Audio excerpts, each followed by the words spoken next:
Megan, are you there? Annie, are you okay? Are you okay? Are you okay, Annie? Okay. How you doing, everybody? Good to see you. Welcome to another episode of Otome O'Clock. We're continuing our playthrough tonight of Bad Summer. Yeah. Tell the lovely people who makes Bad Summer, because I totally remember but did not forget at all. I'm not gonna lie. On Blue Sky, their name is just Bad Summer Game, and I don't remember. Just Google Bad Summer Game. Or, check out our links and stuff. Check out our profile on Blue Sky, and then it'll link you to Blue Sky. Or just look up Blue Sky Game on Blue Sky. Or Bad Summer Game on Blue Sky. It's made by S&J Games. I believe it's a pair of sisters. Awesome title. We went over a little bit our regular time last time we were playing through. So that could mean we have like another hour of gameplay or 5 fucking minutes. Yep. We have no idea what we're getting into. But we do tonight. have a game that we are gonna play. It's gonna be like when we were playing Black Rose Review. I can't pronounce the word. But then we started the second week of it, and we had like 20 minutes left of the game, and then we had to figure out what we were doing with ourselves. Ashley, could you turn the sound volume? The volume? You want the volume down? The game music volume down. You know what's funny? On the system, the volume's pretty down. It actually is down. Hey, I said options, bro. Thank you. Is that too... That should be fine, because we do need to hear ourselves. And I would like to think that chat and the people who eventually watch this would like to hear us. I guess, at least a little. Otherwise, there's oh my god, there's annoying people. I can't hear the game over these fucking people playing this stupid this game. This game is not stupid. This game is fucking awesome. This game is awesome. You needs a Wilhelm scream because we rolled a natural 1. Oh god, we got a Wilhelm in chat. There we go. There it is. We got sound effects. Watch out. So let's load this game. Yes. A couple things that I hadn't realized that maybe some of you hadn't realized, but Ashley super did realize. So the route where we are at the campground takes place in the past, and the detective route takes place in the future, and we're playing them at the same time. I didn't realize that. Yeah, we're switching POVs. It's a POV switching game. Yes. Flickers of neon lashed at the windows. My ceiling was a mess of shifting light, red and gold flickering in the corners of my blurred vision. He is so fucking dramatic. And hot. Ripped. Giving Constantine. Alright, so am I still detective this time? Yes. Okay. You're emo Constantine. I'm not saying something. The city was being swallowed whole by crime, and I could do nothing but lay here in bed and seethe and cope and piss and shit. I mean, you got that weird demon lady you're making out with last time. And the hot guy with a sword. And apparently you have a niece. That's the girl whose photo was on his desk. That's not his daughter, it's his niece. Maybe his sister is dead and he takes care of his niece. I don't know what the fuck is going on there. My shirt half unbuttoned and tie hanging loosely around my neck. What tie? I cradled a glass of scotch to my chest. It was warm from neglect. The ice slowly withering away. I think that's because they're both British. My gaze occasionally drifted to the open files on my desk. Pages fanned out haphazardly, as if they were waiting for me to admit my failure. I think I might crank up the voice volume some more. Yeah, I agree.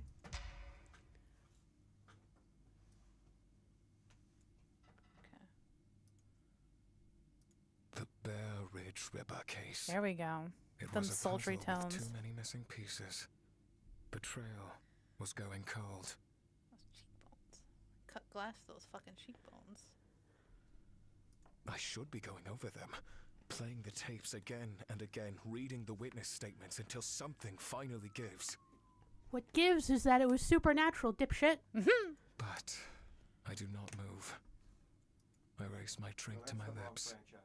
It stung as it went down. I wished it burned hotter.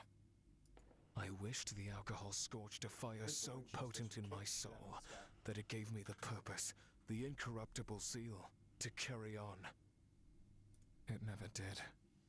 I often wondered if it was worth indulging in such a poison.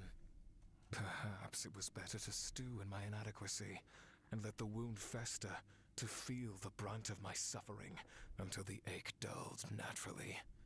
Surely that was a possibility, wasn't it?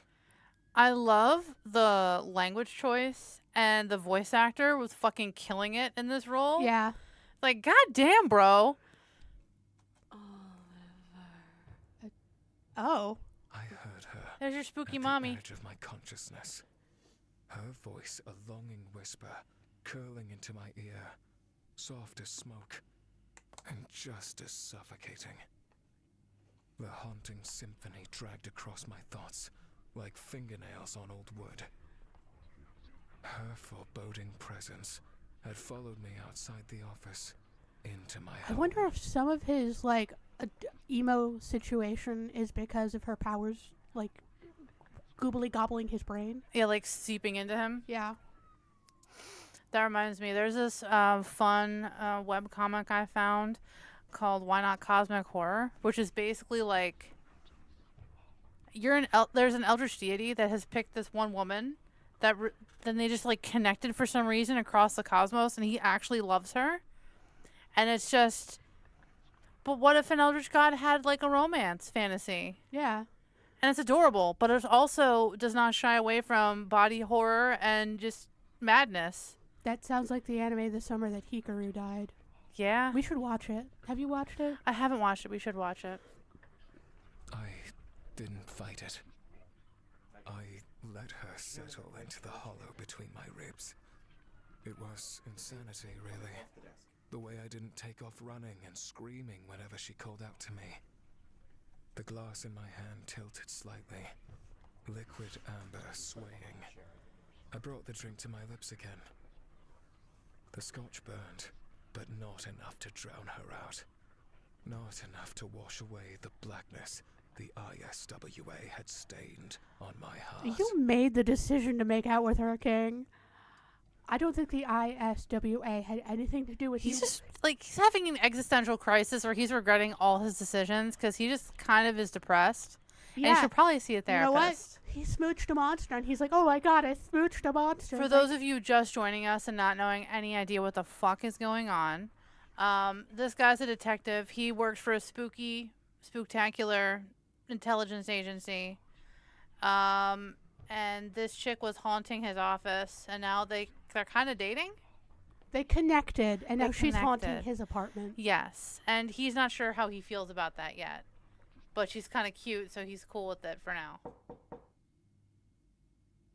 Is it Kai? Are they going to have to become roommates? Oh, my God, awkward. Because Throuple. Kai's apartment was destroyed by the shit monster. Oh, that's the other thing. There's a hot monster slaying guy who had to fight a shit monster last time we played this. 3 short taps. I kept still. More knocking. I considered ignoring it, letting it go. Whoever it was would get the hint. No one should be knocking at this hour. Not unless they wanted something blood, answers, or worse, both. I set the glass down on the nightstand, the sound of it meeting wood far too loud in the quiet. Yes! There he is. Rookie. I'm sorry, are those thong belts? Ah! It's a tactathong. All hail the tactathong. The mere sight of his ridiculous, arrogant smile at this hour drew a curse from my lips. Bloody hell. What was this fool doing here? I had enough problems already. I wasn't in the mood to add the cleaner to the list. Does he have a floor-to-ceiling fucking double filing cabinet? He does. He How does needs he to reach stuff on the top shelf? Megan, you want to take the cleaner? I brought drinks. Let him inside. Polite, let inside. I already have drinks. Hey, you bitch, stealing my lines? I already have drinks. Great, now you have more. He invited himself inside, stepping past my rigid form. Intrigued and exasperated, I allowed him to stay. For now. You're not allergic to cats, right? Just invite a whole-ass animal with himself. Oh, God, I forgot. We named the cat. To be fair, chat suggested Flurkin, and we also had Eartha Kitt, and we couldn't put Flurkin in, so we tried Eartha Kitt, and it became Eartha Flurk, okay? Eartha Flurk. I gazed at Eartha Flurk, scampering in behind the cleaner. So that explained how the furry friend ended up in my office. Eartha Flurk was the cleaner's cat. Sorry to disturb your sleep or private drinking section or whatever it is you do at this hour, but I have news. That's nice. You still smell like shit. I'm sure he took 12 showers.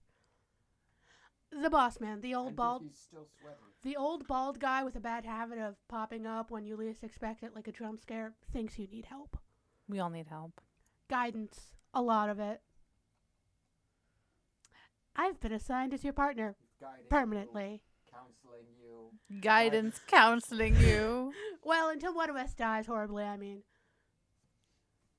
Watching you work is embarrassing, really. You're terrible at this, like, worse than bad. Oh my God, I get it, game. I made the wrong choices last time. Jesus Christ. It's a miracle you haven't been fired yet. Just saying. I should have let the shit monster kill you. I scoffed. The audacity. It was my first day on the job. Give me a break. You're alive, aren't you? I am. He shot me a hard, disapproving glare. No thanks to you. His uncomfortable comment didn't faze me. I simply moved past him toward my evidence board. The old man. You can see him too? Of course I see him. He's our boss. Oh, interesting. Also, want to tell me why you have his handsome mug pinned on the murder board? What? I pivoted, staring at him incredulously. Because he has the ability to traverse time and space, perhaps? The old geezer jumped out of an instructional CD from the 1960s. Somehow, he was at my desk. He was speaking to me, engaging with me, with us. Either we're both out of our bloody minds, or... Yeah, no. We aren't crazy. He said it with such firm conviction that I almost believed him. Listen, rookie, life with the ISWA alters you. I don't know how or why, but once you're in this line of work, you start seeing things normal people can't. Once you're exposed to abnormals, there's no going back. I sighed heavily. Of course, I'd work a job that drives me insane. Just my luck. Oh, cupcakes? You don't have to be crazy to work here. Without asking, he swept up one of my red velvet cupcakes from the coffee table and devoured it all in one bite, like a rabid animal. Unholy hell. That's one good-ass cupcake. Did you make this? Yes, I bake in my free time. Not that that's any of your business. It's my business now, rookie. We're partners. I gotta know every last thing about you, from the mundane to your deepest, darkest fears. Like your favorite socks, for example. Or the existential dread of being the last person left in a desolate, post-apocalyptic void of nothingness. He chuckled awkwardly. Oops, sorry, I was self-projecting a bit there, but you get the point. He licked the cupcake lantern shamelessly, eating every last crumb. I shook my head, eyeing the glistening sword strapped to his back, deadly sharp, the edges stained with blood. His muscled arms bore the marks of a warrior, faded scars hinting at a history of conflict and resilience. There was a delicate balance in him, poised between sophistication, madness, and barbarity. I didn't know what to make of this cleaner. I wasn't particularly a fan of his company, but I did have the willpower to kick him out. Or didn't have the willpower to kick him out. Yet. Besides, I had questions. He quite possibly had answers. Oliver. Baby girl, not now. Her voice trickled at my consciousness, relentless, persistent. I popped open a cheap beer, more alcohol to take the edge off. The cleaner collapsed onto the couch as if he owned the place, kicking his feet up on the table. I nudged his ankle, pushing his feet off my furniture. He made a face at me. I rolled my eyes, then joined him on the couch. I assume you have a name? Kai. Kai Goldenapple. Kai. I'm sorry, your surname is Golden Apple? Are you from the glade of the Hesperides? Hello, Jason and the Argonauts? Did you fall off a tree guarded by a dragon? Was there a golden fleece involved in that story as well? Jason and the Argonauts had the golden fleece, but the golden apple is in the... I believe it's a Hercules one. It's in the Garden of the Hesperides. They all blend together. Deep Greek lore. Oh. I stared at him blankly. Golden apple? How ridiculous. I thought about pressing him for more, but my thoughts kept drifting back to her. She was unlike anything I've ever encountered before. She left a mark on me I'd never forget. I called her the peeker. Does she peek at you when you shower? Is that... Probably. Then there was Kai, unforgettable as well, with his tactathong.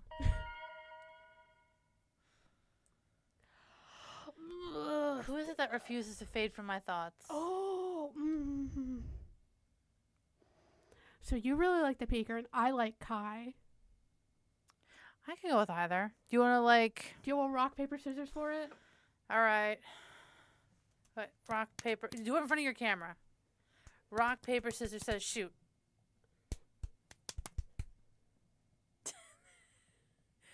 I think you win. I win, so... But I want to do Kai. Okay, then do Kai. All right, Kai, Golden Apple. Before we go any further, I must ask, how on earth do you know where I live? He probably peeked in your file, doofus. You know the ISWA has extensive files and records on all of its employees, right? It wasn't hard to pull yours up. The room spun. Whether it was from the alcohol or Kai's casual admission of violating privacy laws, Does I wasn't Kai sure. look like he gives a fuck about privacy laws? Yeah. He doesn't look like he gives Ollie. a fuck about personal space. No, he doesn't. He just walked into our apartment. And gave us a nickname. Hell, Ollie, you're pale as a ghost. Drink. He tapped the beer in my hand. I drained the bottle. My stomach turned for a moment, then settled. I fought the urge to lash out. My muscles twitched with suppressed violence. Bro, chill. Are you insane? Combing through the confidential files of the people you know is that normal behavior for you? Should I be concerned? He had the grace to look sheepish, at least. Ooh, awkward. Is that a hypothetical question, or are you expecting an answer? Kai. You could have just asked me, damn you. You have no right to go snooping. Kai's jaw tightened. Rookie. Chill out, rookie. Careful, don't want to pop a vein looking that furious, do we? My grip on the bottle tightened. The look I shot him was lethal. Bloody hell. Keep antagonizing me. See where it gets you. Beer bottle versus sword. Who wins? The room went silent. Tension oozed between us, thick and unrelenting. In that moment, I didn't give a shite whether he was a cleaner, a professional monster slayer, or whatever else the bastard claimed to be. Yeah, but at the distance they're at right now, broken beer bottle would win versus sword that he has to get off his back. I was just going to say it's definitely a range issue. Yeah. But If also if I'm sure somebody's he's... fighting you with broken bottle or even dagger range, you're Yeah. going to have a hell of a time fighting them with a sword. But I'm sure he's also good at hand-to-hand combat, and he could probably sort of like deflect with one arm, punch in the gut with the other. Maybe. Well, we don't know what Oliver's made of. Maybe Oliver's also good at CQC. Eventually, Kai cracked beneath the heat of my glare. His hand shot up in surrender. He was in the wrong, and he knew it. All right, relax, Ollie. You've got the face of a man who hasn't pooped in days. He imitated the face, puffing out his cheeks.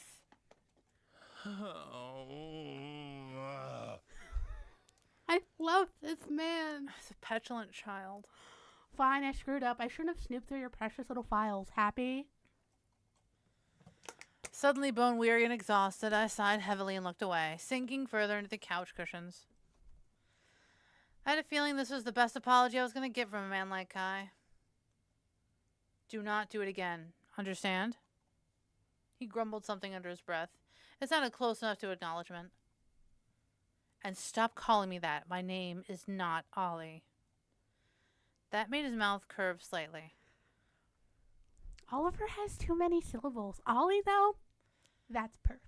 I is never, it's got too ever many- going to call him anything else unless there's like a serious issue. Well, it has too many syllables for a Neanderthal, maybe. I mean, if the fucking Ooga Booga shoe fits. I like his little like glove bracer thing he got. He has Yeah. that looks like a little skull. That he sort might of have thing. got from freaking Hot Topic. Yeah. Yeah, or Spencer's. Probably got on Spencer's on clearance. My nose wrinkled. Christ. My phone rang again and again. I considered rejecting the call, but whoever was on the other line was bloody persistent. With a heavy sigh, I answered. Hello? God, Oliver, I've been ringing you all day. I grimaced. My grip on the phone tightened. Why? What's happened? Okay, he does have a daughter. Your daughter, Charlotte. What's the name of the girl from the... How far did we get? It's not quite 6:30. We almost got a half hour in. Your daughter. Yeah, support him on Kickstarter. Well, the Kickstarter's done. They did succeed.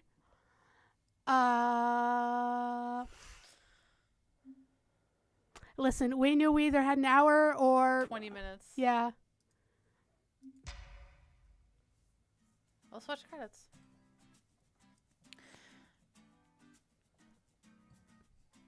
Coming soon.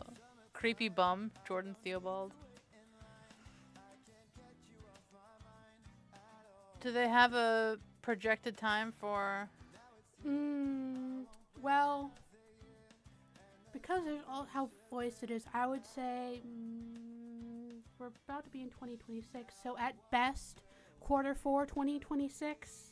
Yeah. I would say that would be the earliest. So like a year from now. Yeah, I would say we're about a year out. In loving memory, Hercules J. Rest in peace, Herc. It was a burb. It was- Rest in peace, burb. That might be why his last name is Golden Apple, if that bird's name was Hercules. That's cute. This is the last of the credits. Or is it? This game. This game is fucking great. JK, it is. Fucking trolls. I love you all. Okay, quick save. No? Uh-oh. My mind's been Megan. plagued with constant nightmares. I want to move on. To stop feeling scared all the time. To stop feeling so helpless. I want to be normal again. Feel normal again. But in order to do that, I have to make the hardest decision of my life. Ooh, spooky. Ollie, no. Fucking game. Okay, there's more game. This fucking game. Don't be afraid. Oh my god, did they travel to the past? How do you know my name? I'm Detective Oliver Smith. And I'm here to save your life. Fucking heroic motherfucker. Or did he teleport into the future? No. Her thing happened in the past. Okay, now it's done. Okay, that was a cute little That's his- fucking that's his teaser at the daughter. end. No, that's his daughter is a redhead. Okay. But he's Okay, like this 21. game, I'm excited for this game. This game's gonna kick some serious fucking ass.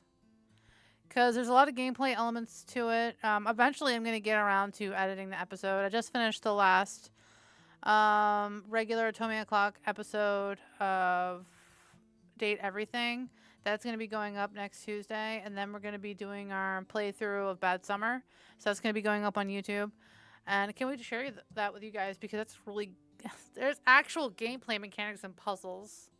There's multiple fail states. It's not just read a book. Yeah. So there's a Yandere game like that just came out. But Ashley, if you played it, you might actually go into the game and murder one of the characters. Are Oh, you guys boy. ever gonna play that literature club one? Doki Oh, Doki Literature Club? That's kind of old. I don't know. I know it is, but you guys have never done it. Yeah, but so many. Yeah, I don't know. I get what you're saying, but we like to promote up and coming indie games that are coming out. Unless it's like something weird that catches our eye that's like a hidden gem. Maybe that if nobody... we ever do like a charity stream. Yeah. Like, if there's enough of people saying, hey, we love Otome Clock a lot, can you please play this? That'd be one thing. But games that have already been super popular and play them again, it's kind of like...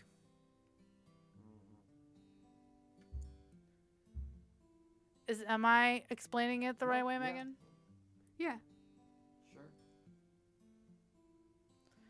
Alright, so I'm just gonna switch over to another screen. Just hold on. We're doing things.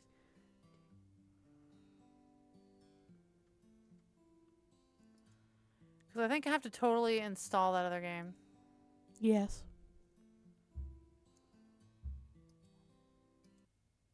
And now silence. And everyone can just enjoy space over here. Space. Ashley, can you turn the camera off or pause the camera? Why do you want me to pause the camera, Megan? I'm watching you. What are you trying to do? I'm judging you. The entire world is judging you right now, Megan. Don't be weird. Oh, okay, fine. There, I made Megan disappear because, oops. No! Stop! You didn't see that. Stop that. Nobody asked for that. Surprise if you weren't paying attention. Did you just hit the intro again? Yeah, I accidentally hit the intro button. Wasn't it supposed to be the "we'll be right back" button? Not necessarily. Oh boy. Is it on Itch.io or? I believe it's on both.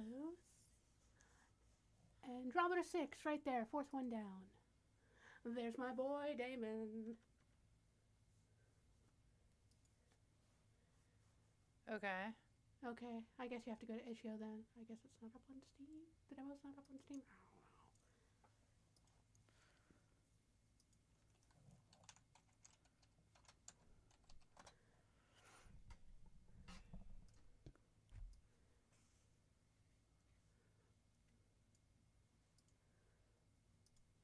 We're gonna put troops in Ukraine. Shh. Look, mandatory fun days required viewing.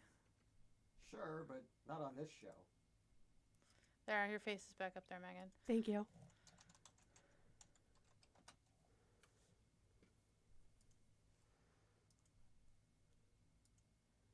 I don't remember what account I logged into. I don't know which one I used.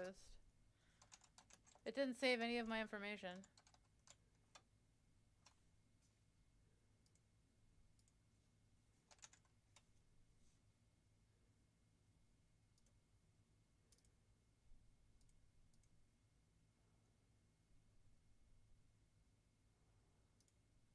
Yeah, I can't remember any of my shit.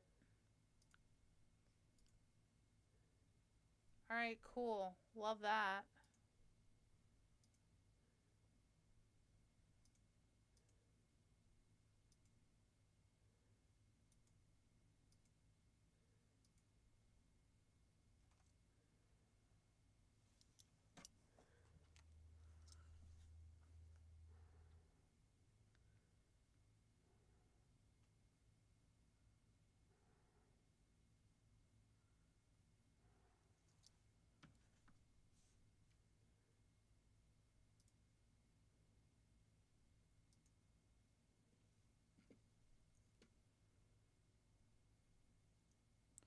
Should we just go to break for now?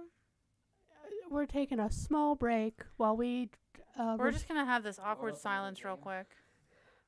You know what? I can talk about Andromeda 6. I've played it enough that I'm wearing merch from the game.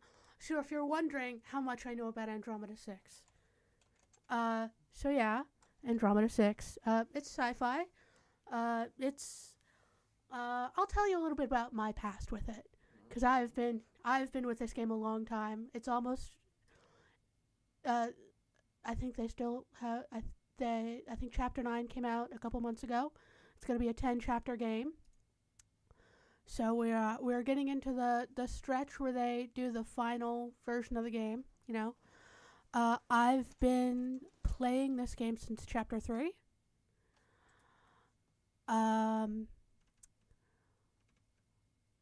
And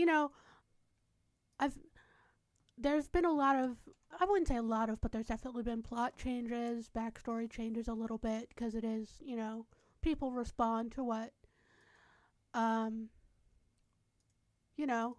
like, hey, maybe this wasn't as good as it could have been. And the devs were like, you know what? You're right.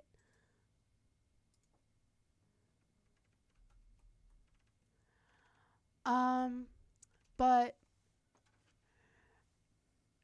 there's always the fun thing of like they do an update and they're like, sorry team, all your saves are dead, so you have to go back and play through the entire game again. So I know I've played Damon's Route so many times at this point because I've been playing since chapter 3. And every once in a while saves break and you gotta be like, alright, we're going from chapter 1. So at this point I know like the beats for every game. Don't mind me. I'm suddenly trying to find what account I signed up with. Like, itch.io, its information, yeeted itself from Google. I don't know where it went. It fucked off somewhere and died in a hole. And Google's playing the game of like, you wanted to use itch.io? Does that even exist for you? I'm like, bitch, I've paid for games on there. Yes, it better. Oh my god, so annoying. Yeah, you have to go through all 12 of your emails. Seriously, I'm like, oh, throw me a fucking bone here, guys.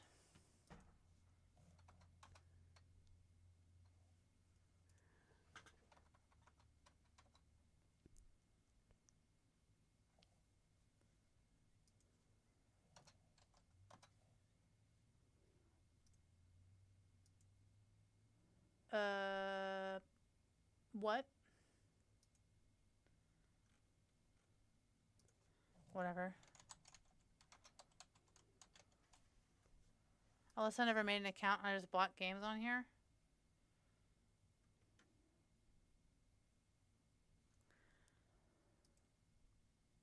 Megan, do we know if I purchased this game yet? I don't think so.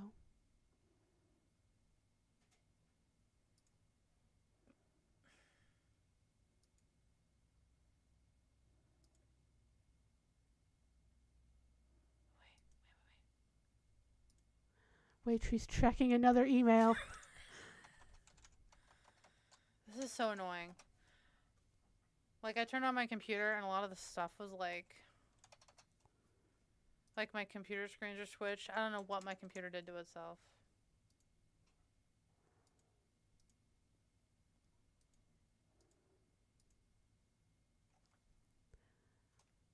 What about the one you use for pizza? Yeah, I just tried that one. I hate all of this.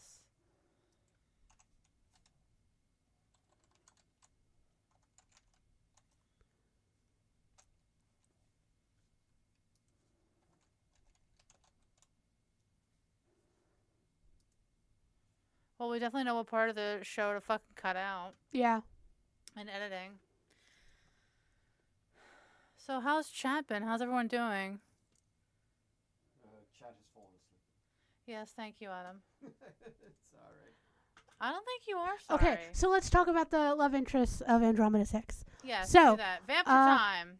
So there's the captain, Calderon Lynch, blonde, uptight. The second in command is Damon. Definitely a sarcastic little shit.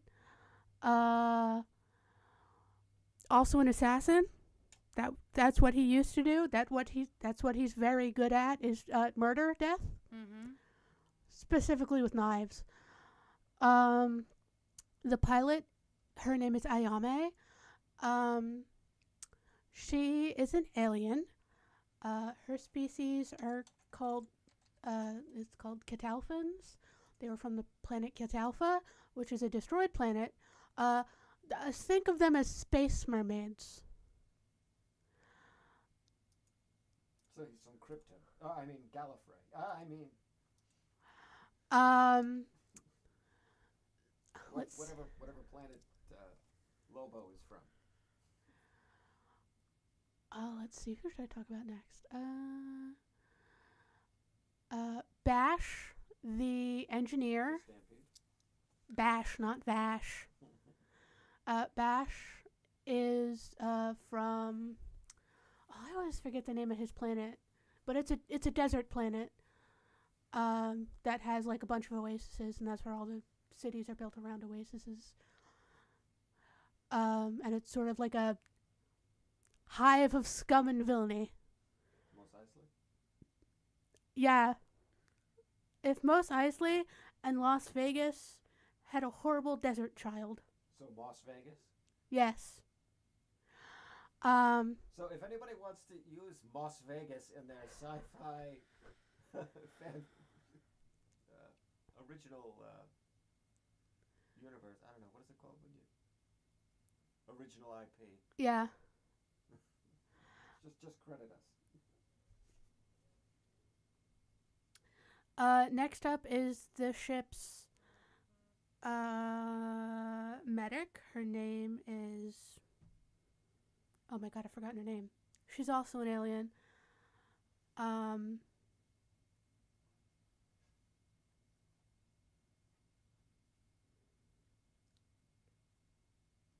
Okay. Hold on, I'm trying to help Ashley.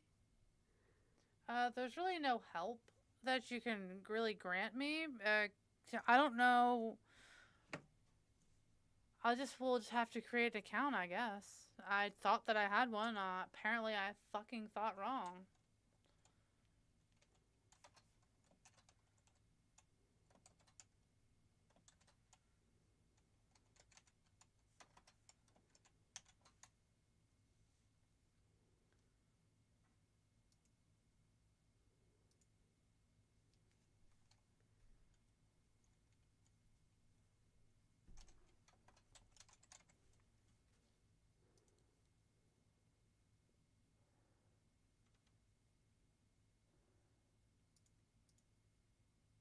Yeah, I guess I just never made an account on itch.io. I just like paid for things.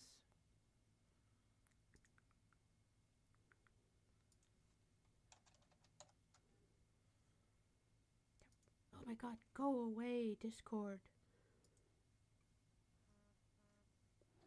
Ryona is the name of the medic. Don't ask me what flavor of alien she is. I can't remember off the top of my head. Juniper. June is the gunner. He's very tall and blonde and a sweetheart.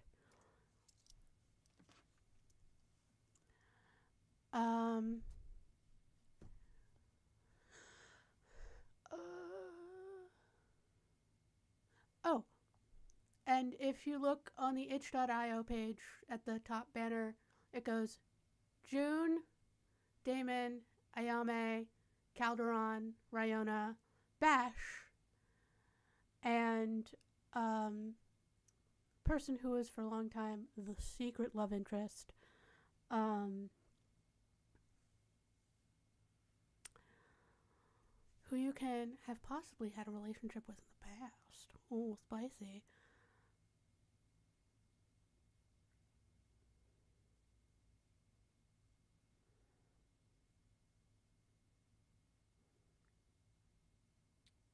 Andromeda 6 by Wanderlust Games, right, Megan? Yes, okay. That is the correct game on your screen.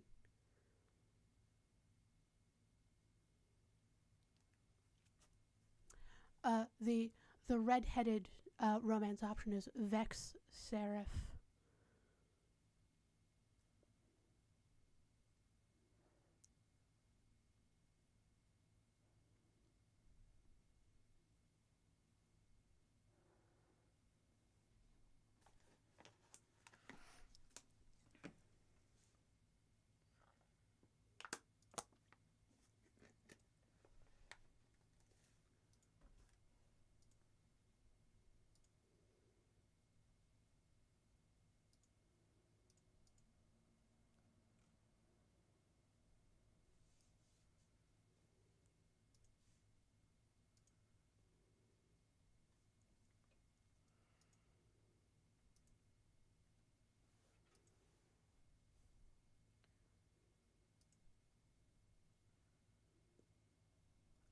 The game is downloading. The game is downloading. We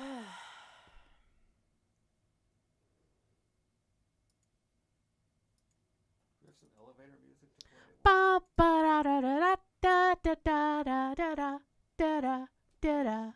Is that supposed to be Da-da. Girl from Ipanema? Because I don't know what notes those were, but they would not. Ba da ba da ba ba da ba da ba da da ba.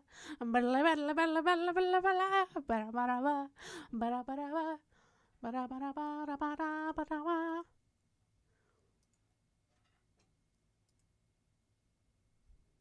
Now we get to experience me extracting files in real time and installing a video game. It shouldn't take that long. Yeah, I know.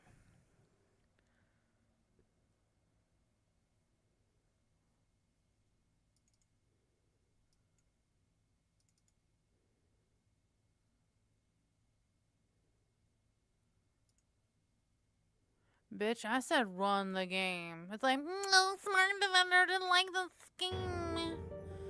Like, fucking get over yourself. There we go. Game is happening, bitches.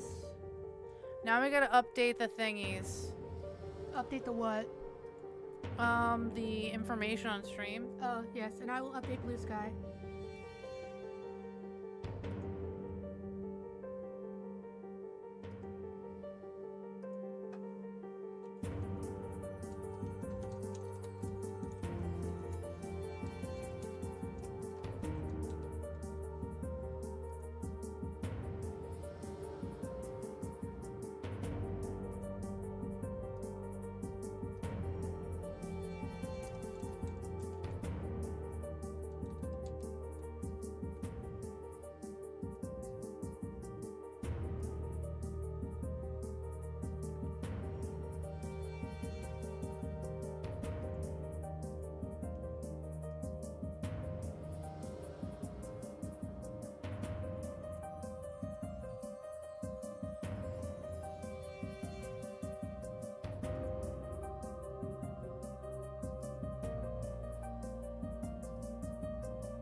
I have no idea what the orientation of this game is gonna be, so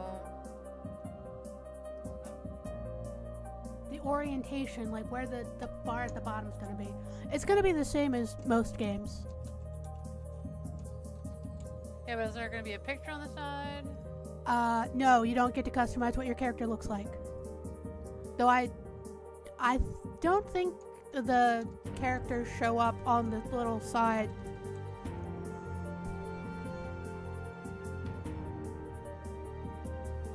Not Kickstarter. What? I'm saying, and the Bad Summer demo, click that off. No, these are just tags. I know. The thing is, you want them both because this stream had both on there. Not like I don't even know if it matters anymore. Alright. Fucking 12 years later.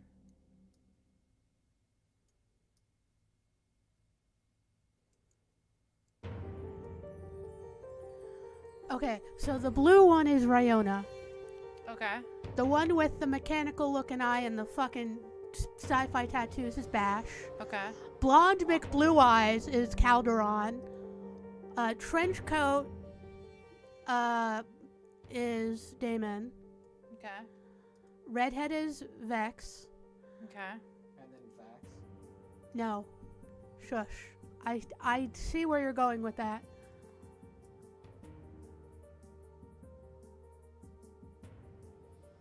Keep talking. I'm just I do- fixing things. That's all you and Vaxel No. I know, Megan. I deal with it all the time. I know. The purple one, the one with the bit of purple color in her hair and sort of the purple on her outfit and shorter, is Ayame. And June is also blonde, but his hair's a little bit more messy, and his main color is green. They're all color coded. So Calderon is navy, Damon is black, Ayame is purple, Bash is like orange, Ryona is blue, for obvious reasons. Vex is red. Alright, so this is Vex. That's Vex. Vex Ryona. Who's this? Ayame. Ayame. She's the pilot. That's Damon. Okay. That's that's Homelander. Am I wrong? That guy looks like fucking Homelander. I will say this game started before at least the show Of the came out. boys. Before the show, the boys came out. Okay, actually, what's this character's name? Calderon. Calderon. Steve Rogers. That's Bash, which is short for Sebastian, but he hates being called Sebastian. That's Juniper. So, Wait, the guy in the green vest is Bash? no. The guy with the cybernetic eye is Bash. Oh, Aqualad. And this is Juniper. Yes. Okay. So you can't really tell because this is sort of just like the lineup, but Juniper is like 6'5". Well, everybody out, like, I think Cal is... This guy wants to be 6'5", but he's really like 5'10". Yeah, he's 5'10 like, and a half on a good day. He's like 6 foot. I think Vex is closer to like 5'10". Ayame's like 5'5". The back rower on Apple Box. So who's the, which one? What's her name? The reject from Voltron 2? The blue Are you one? talking about Yeah. Ayame? No, the blue one. Oh. Ryona, she's the medic. I would have gone more from what's her face from Mass Effect. Not Probably Sarah. stole that from Voltron 2. Well, Voltron, the other, not the 5 lions that everybody remembers. I'm gonna unmute your mic. 15 vehicles. There were Yeah, a Vehicle bunch- Voltron. Vehicle Voltron. There were a bunch of aliens that had blue skin and white hair. Well, not all of her species I think has white hair, but their skin tones are all like different colors of pastels. She just happens to be blue. Welcome back, Rox. You came back just in time. Yeah, starting the game, I guess. I'm in the A6 Discord. I will Epilepsy be warning. informing them of Calderon slander. Oh, what's our name, Megan? What's Otto.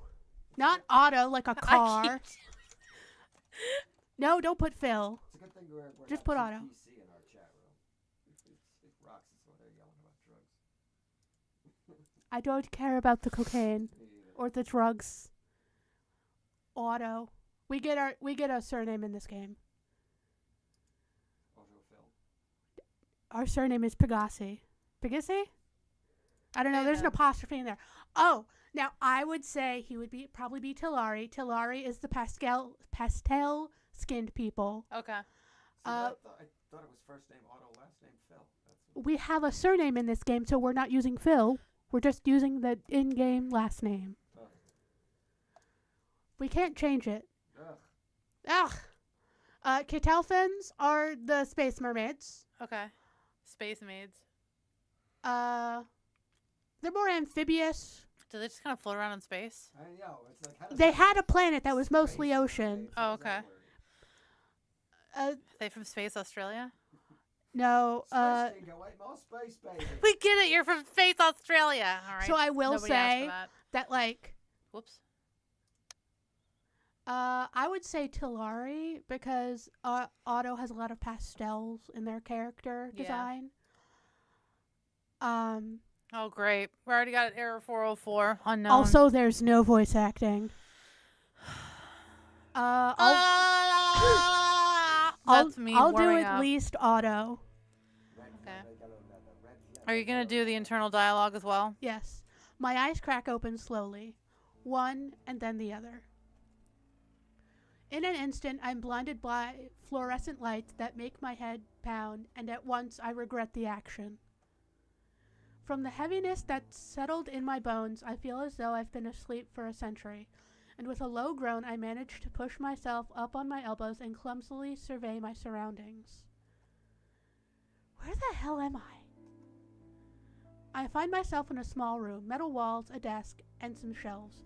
2 closed doors. Overall, the space looks quite bare and not at all familiar. I press a hand to my head in an attempt to stifle the pain, and a streak of panic tears through me. My heart begins to race, my mind attempting to sift through all the possible reasons I could be in here in this foreign place with no memory of how I got here. Yo, can you imagine, like, not knowing where you're supposed to be, but you're in a spaceship in the middle of space, you look out your window, you're like, oh, that's the void. So I do have, like, a smidgen of that feeling from that one time I fell asleep in the cave at our childhood home, and the door was open to the window in the room next door, and all I saw, it was complete darkness. You might want to more explain cave in your childhood home. It was called the cave. You might want to. It was called the cave. Explain It the was deep lore. technically a bedroom because it had a closet, but it was just this windowless storage room in the basement With a closet. with a closet. And, like, the doors were open. I had fallen asleep in there because that's where we used to play video games when I was very young. And, like, there was a window in the room next door, and the door into the cave and into the room next door were open. So all I could see, complete darkness except the sky and the moon. I was so fucking freaked out. Or that time I fell asleep in our cousin's convertible little Neo Geo whatever, and I woke up staring at the sky and I gave myself agoraphobia, like super fucking I don't bad. think that's what agoraphobia is. Where I just look up at the sky and become terrified that I'm going to fall Yeah. into the sky. I think agoraphobia is the fear of people. No, agoraphobia is the fear of open spaces, genius. Oh. Come on now. Yeah. Alright, so this video game we're playing, back to that. Yes. And the more I think, the more my brain thumps painfully against my skull. Why can't I remember anything? It takes some effort to push myself into a sitting position, my muscles protesting each small movement. I feel as though an entire building has fallen on me. I attempt to stand, but something makes me pause. A kind of whirring that emanates through the room, and then a sudden lurch of movement that has my legs buckling beneath me, sending My cat gave me pause. me tumbling back onto the bed with a crash. My breath sticks in my throat, panic and confusion rising in me like a wave. What the hell is going on? The door opposite the bed hisses and shifts, sliding back into the wall as it opens, and my fight or flight reflexes takes hold of me. What are we doing? What do you think? You don't know where you are. You're in a spaceship. Are you gonna shuffle back into a corner, or are you gonna stand and meet the intruder? What would Otto do? Otto would Fill the space with his presence? Stand to meet the intruder. I push myself to my feet, but my legs are so unsteady that almost at once my ass is crashing back down to we just fucking fall back into the bed as the person walks into the room. I settle instead for glaring towards the door darkly. Perhaps if I make myself seem menacing, I can gain the upper hand and fight my way out of here. Like, puff up your chest. Humans hate it when you do that. Just a 6'5" guy with 2 pistols walks in. It's like, hello. It's like, I am beating your ass. Are you okay? You should be careful. You might hurt yourself. My boy. He's so sweet. He I love him is. already. Juniper's the softest boy. I glare at the man who enters the room, assessing him thoroughly. He's so tall that his head almost touches the top of the door frame. He's a tall man. He is. He's a large boy. He is a string bean. No, Beanstalk. He's buff. He gives me a small, awkward smile, though it doesn't do much to calm me. What concerns me is that he's a sweet man, and he's very tall, but look, he's got some battle damage. Yeah. You think somebody sees him in a bar and they're drunk and they don't try to fight him? It's like, I can take this guy. Oh, no, I can't take this guy. Oh, no, he's taking me everywhere. Apologies. I should have knocked. I track him as he moves across the room, and the metal chair beneath the desk scrapes across the floor as he sets it closer to the bed. He sits and faces me, leaning forward with his arms rested on his knees, and that tight smile still plastered on his face. How are you feeling? Are we going to be an angry cat? Either say nothing or I'm fine. I'm feeling a little angry cat with Otto. 'Cause we So, don't know what say nothing? Yeah, say nothing. I look Just a at the low growl. I look the man over from his gentle half smile to his casual posture. Not knowing if I can trust him, I choose to say nothing at all. With a small nod, he seems to accept this. You know, I was worried about you after... He cuts himself off abruptly, his eyes flickering, as though he's not sure he should have said that at all. After what? The silence that hangs between us feels decidedly awkward, his hesitation obvious by the way he fidgets with the bracelets around his wrists. I'll get you some water. Do you want some? I nod slowly, my eyes still narrowed on him. He stands and heads over to the desk, where I notice a pitcher of water and a glass. Something happened. Something big. I can tell that much, but somehow I can't remember what. He pours a glass and hands it to me, and I drink deep, the cool water soothing my scratchy throat. When I'm done, I set the glass aside and turn to him again, deciding to take the questioning into my own hands. Hit him with, am I a prisoner? I would hit him with that first. We're a little hissy cat. Am I a prisoner here?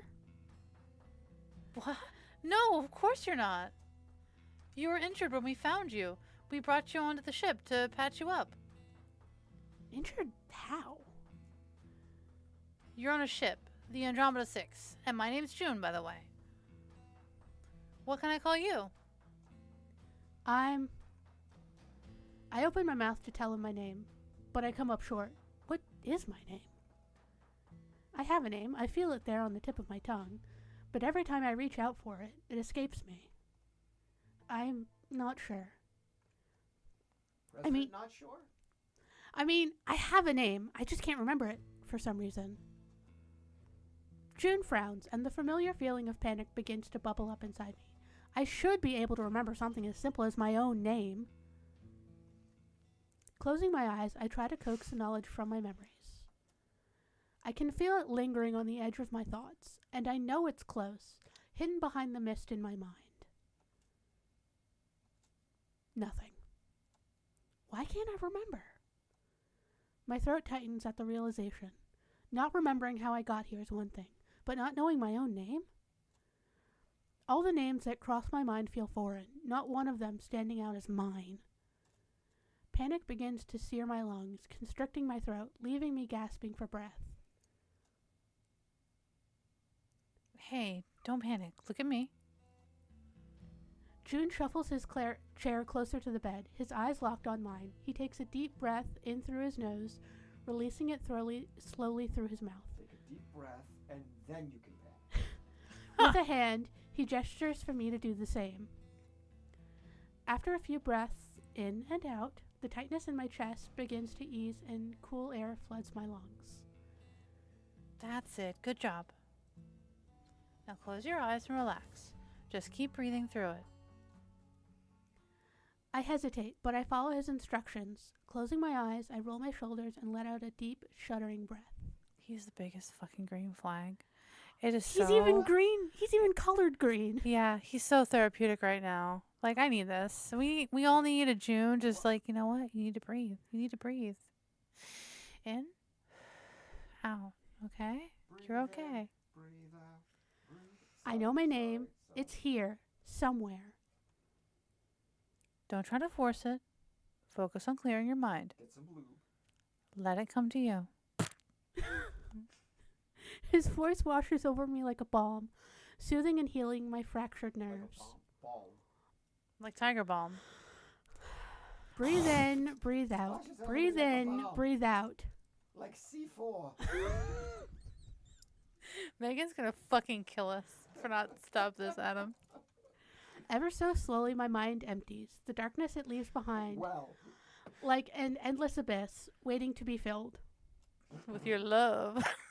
After a few more moments, something Yo, clicks meat into rocket. place. Like the download button in my brain has regained power once again.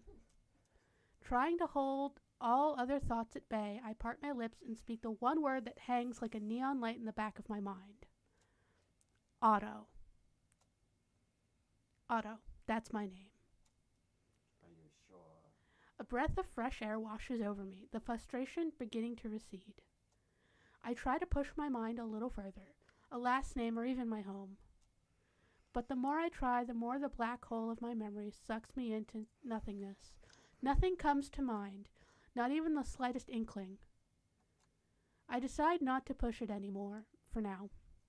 My first name will have to do.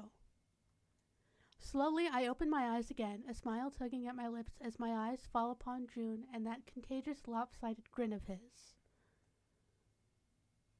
I'm Otto. June grins wider, and it's one of those smiles that reaches his eyes and wrinkles the skin beside them. It's a pleasure to meet you, Otto. Oh my god, he's so nice. I don't know why. I see him and I think, that's nice. That's nice. Do you remember anything else? I search my mind, every darkened crevice and corner, but come up short. No. And this is how you end up in a stranger's van, Ashley. June lets out a sigh. Hey, it fucking worked out for me. As if it burdens him to be the one to tell me whatever comes next. This might not be easy to hear. There was an attack on the palace in Siltavi, the planet Goldus. I found you unconscious nearby. A bridge had collapsed. Well, it had been destroyed, actually. Our medic healed what she could, but we never expected memory loss to be a factor. June, my sweet angel, I probably got bonked in the head by concrete. Perhaps you lived around the area? Does any of that sound familiar to you? I recall the city of Siltavi, capital of the planet Goldus. But did I live there? Do I have a life there or a family waiting for me? My mind seems bathed in darkness, coming up blank with each attempt to remember my past. I'm sorry, I remember the city, but nothing past that. June nods as he thinks, absently fidgeting with the bracelets around his wrists. It could be some type of short-term memory loss. We'll have our medic look you over again. If you remember where you're from, we can help get you back there. There must be something waiting for you. There isn't. The words leave my mouth before I can stop them, but somehow I know it's true. And even if it isn't, what good would it be if I can't remember them? June shifts in his chair, but I cut in before he has the chance to say more. All I know right now is my name. I have to thank you for that. It's a start, right? I chew on my bottom lip anxiously, feeling his eyes flicker over me and knowing that he's not fooled by the casual act. An uneasiness settles in my stomach, and I think that perhaps I'm more shaken up than I've let on. Doritos for breakfast. The only consolation is that June seems worried enough for the both of us. I'll take you to see our medic. She'll be able to help you far better than I can. I will say June's sort of the mom friend. He is. June extends a hand to help me stand, and when I take it, his skin is surprisingly warm, a stark contrast to the chill of the air-conditioned ship. Despite the roughness of his skin around and the calluses on his fingers, his touch is gentle.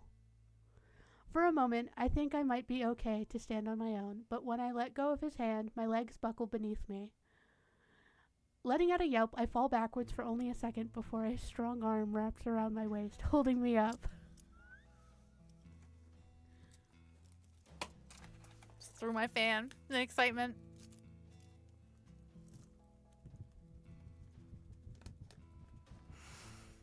Let's get a little in there. So I will say, when we meet Damon, you're either going to love him or you're going to hate him. Oh, great. Can't wait for that. Otto, are you all right? Nice catch. Nice catch. Flirt. June keeps his arm around me, and a warm flush creeps up the back of my neck as our eyes meet. Nice catch. Nice catch. Wow, Otto, seriously? Nice catch. I've never heard that one before. June laughs, and though I can hardly hide my smile, the sound of it makes my cheeks grow hotter. Sorry. Don't be. I like seeing you smile. So I will say, before the Fucking warm. before the cutoff of who you end up dating, you can flirt with everyone. Love It's it. an equal opportunity flirt fest. Equal opportunity flirtation. Yes. If I had thought my cheeks were hot before, now they're straight up burning. Girl. My tongue sitting uselessly in my mouth. Ha. I'm sure he could put it to use. Luckily, June flushes too, and I'm relieved knowing I'm not the only one. With his help, I'm soon balancing again on my own 2 feet, though it doesn't escape my notice that his hands linger on my waist a second or two longer than needed.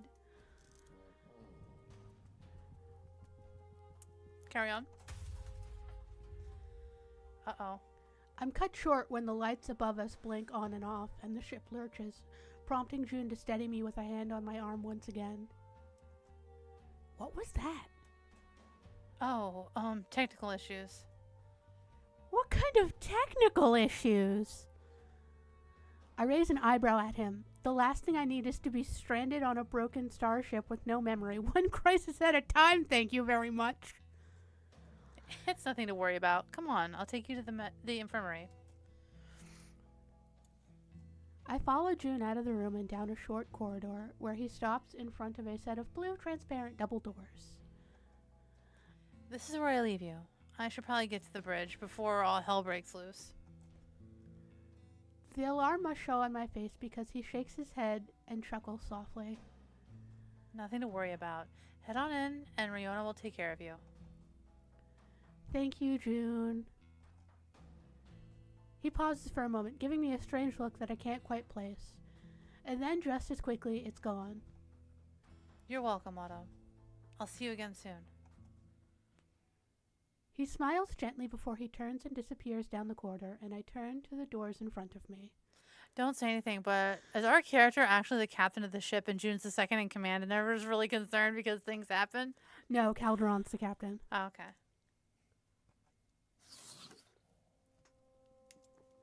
I enter the infirmary as cautious and quiet as a rabbit avoiding a trap, not quite knowing what to expect. After getting to know June a little, I can only come to that conclusion that he's a good guy, and it seems like he was telling the truth about me not being a prisoner here. The first thing I notice as I pace through the infirmary is the smell. It smells clean, but not in that sterile medical way. More like a dewy grass and fresh rain, like the open air and sky. It reminds me of a cool spring morning, though I can't recall having ever experienced one. It's almost homey. Do you want to do Riona or Oh, yeah. Oh, you're awake. The voice that startles me is surprisingly soft, and my head tilts to follow the sound. The woman who approaches me is Talari, by the look of her luminescent skin and her bright yellow eyes. My chest warms with a feeling of familiarity. I'm not the only one. I'm Riona. It's good to finally see you up and about. You had us worried for a while there. You're the one who's been looking after me?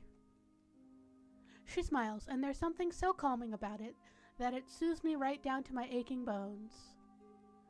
I'm reluctant to let my guard down so easily, but her presence hardly inspires fear.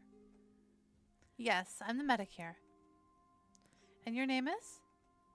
Otto. Shady. Will the real Otto please stand up? Pleasure to meet you, Otto. Please, take a seat. Let's have a look at you. She gestures with long, thin fingers toward the medical chair that's positioned in the center of the room, and I follow her instruction, crinkling the sheet of plastic beneath me as I sit. So, how are you feeling? I have a pretty bad headache, but apart from that, I think I'm okay. June didn't give you any of the painkillers I gave him? I swear that man would lose his head if it wasn't attached to his shoulders. She huffs as she opens a cabinet and digs around in it. Then she pours a glass of water, coming over to hand me the drink and a couple of small white pills. Here, take these. They'll help with the pain. For a moment I hesitate, thinking it's probably not the best idea in the world to take pills from a stranger, But in the end, the pain in my head wins out. Oh, piece of candy. I did actually take candy from a stranger once. We're full of poor decisions. I was 20 years old at the time. Wasn't that time on the bus and a stranger gave you candy? It was this. I had a cough, and this little old Asian lady was like, "Oh, oh," and held up like a. That's not candy. No, exactly. it was That's like a still- Werther's. It was like a Werther's. She was like, "Huh?" Here you go, dearie. And it was like, "Yes." thank you Megan's for the- taking free candy from strangers. I'm getting into stalker vans of strange men that I just met on the internet, nonetheless. I just want to point out that Halls come in those little singular candy wrapper type wrappers. No, too. it was a Werther's original. I took butterscotch candy from an old lady. I take the pills, feeling the relief from them almost immediately It's as a I set the butterscotch arsenic from a nice old lady on the bus. I set the glass aside. I woke up in a tub full of ice and there was there's a scar on my lower abdomen. I don't know what the hell's going on. Hey girls, do me a favor. Tell me if this smells like chloroform. Thanks, that's much better. I hesitate, and she cocks her head to the side, watching me curiously. Is there something else? Bitch taking my lines again. Is there something else? Well, I haven't been able to remember much besides my name. I see. Rayona grabs a long silver wand from a nearby table and holds it in front of me. Wingardium Leviosa. May I? I nod, and she lights the tip with a swish, shining blue lights on the end. It really in my is a eye. wand. It's a light. Yeah, she lights the tip with a swish. One after the other. I suspected you had a concussion when they brought you in here. You seem to have hit your head rather hard. I cleaned it up and lasered the wound back together, but I'm afraid there's not a lot I can do for memory loss. She inspects the old wound next. Her fingers are cool against my scalp. She gives an approving hum at whatever she finds there. Have you noticed any issues with your vision or coordination? The silver wand is pressed gently inside my ear before Rayona pulls it back out and inspects the strange illuminated symbols on the side. My balance was a little off at first. Since then, apart from the memory thing, I've been feeling fine. Rayona holds the wand in front of my face vertically, and a blue light washes over me, blinking for a few seconds before it dissipates entirely. When I follow her gaze to the screen behind me, the images have changed, depicting a series of numbers and icons I don't understand. Your scans are relatively normal, aside from some bruising here and there, though that is to be expected. She stands back and studies me carefully, her nose crinkling slightly in thought. Physically, you're healing well. If you've already remembered your name, my best guess would be a mild case of retrograde amnesia. The old classic. Amnesia? Yes. It's more common than you may Retrograde? think following a head injury, though I can't say that every patient heals the same way. But it will heal, won't it? Rayona gives me a sad smile, and it's only now that I can tell that she's just as unsure as I am. Only time will tell, but perhaps if I ask you some questions, they might trigger a memory? It's worth a shot. Let's see. We'll start with something easy. Where did you live?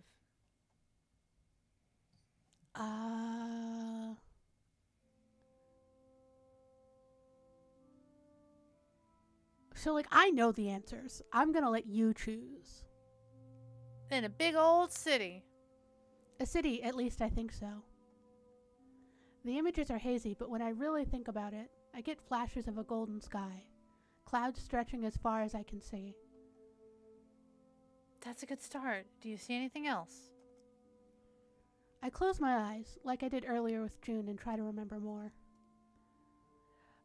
White marble floors and fountains. There were fountains everywhere. That sounds like Goldus, which is where we found you. The planet gets its water source from tunnels deep below the Earth, and the fountains make it accessible to everyone. Let's see if you remember anything else. Do you have any siblings? Many of them. Yes, I think I had many. have this feeling that I came from a big family, but it never felt like one. Except for someone. A brother, maybe? No, wait. I had a sister.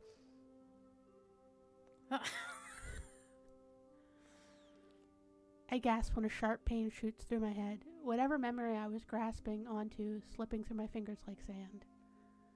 I can't remember anymore. Don't push yourself too hard. Yeah, We can don't- try don't- again later.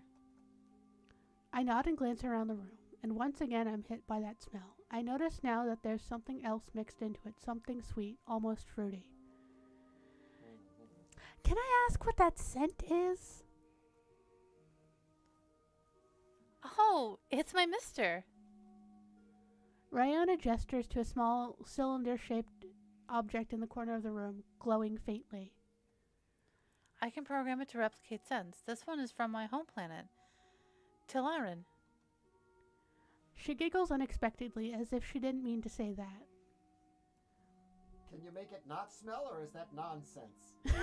Jesus fucking Christ! Fucking hell! I guess I'm a little homesick.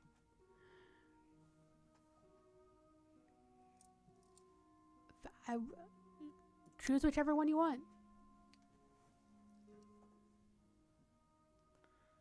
I remember Tilaran. Somehow, I remember it being beautiful, but I'm not sure that I've ever been there.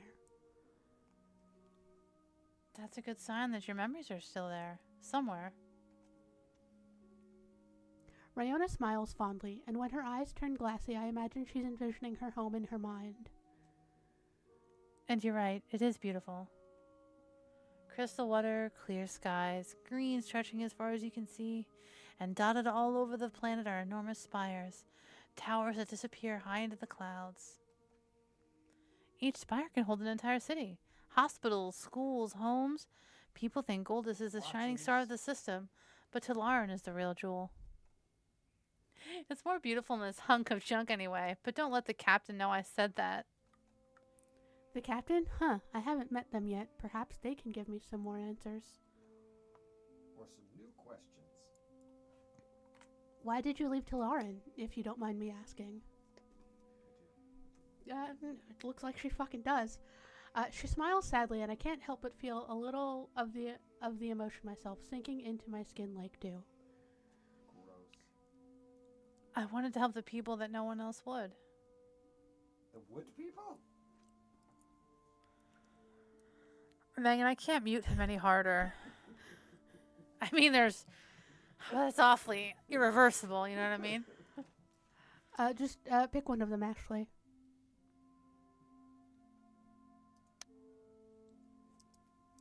Were you able to help them, the people that needed it? For a time. For a time, yes. But even the best of intentions aren't always welcomed.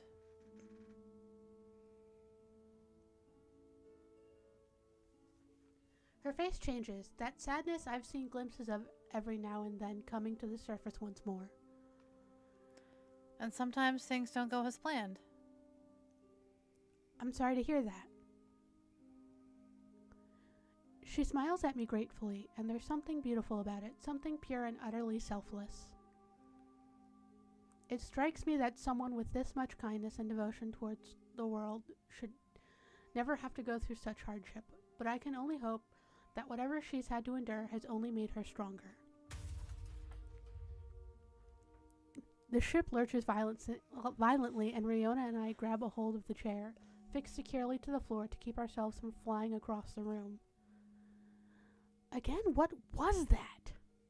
Oh, may just be a gas cloud. Our pilot is usually good at avoiding them, but sometimes the autopilot veers us too close. I look her over, trying to decipher the truth. Technical issues? A gas cloud? Somehow I get the impression that both of those are a cover, hopefully not for anything worse. Well, we're all done here. Best if you go back to your room and get some rest. Your body hasn't fully recovered. Do you think you can find your way back on your own? I'm sure I'll manage. You're not going to manage. Okay, that's good. I'll bring you some food and fresh clothes in a little while and check in on you on how you're doing. Thank you for taking care of me. It's no trouble at all. Now off you go. Make sure to rest. I exit the infirmary and head back in the direction June and I had come from to find the room I was in. At least I think it was this way. As I continue walking down the corridor, all of the doors look the same to me, and I realize that I should have let Ryona show me the way after all. I think we're either gonna meet Bash or Damon next. With no other option, I keep going. The corridors are a mix of metal walls and elaborate circuitry, fluorescent lights evenly spaced hanging from the ceiling, and the occasional patch of holding metal sheets together. I look around for some kind of sign but find nothing, stopping only when I come to the next door. It's larger than the rest of them. It must lead somewhere important.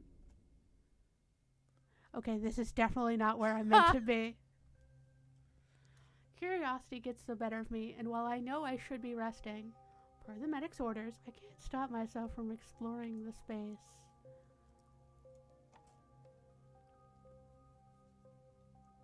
I descend the stairs, passing by crates and various equipment, until I notice a small porthole on one of the walls.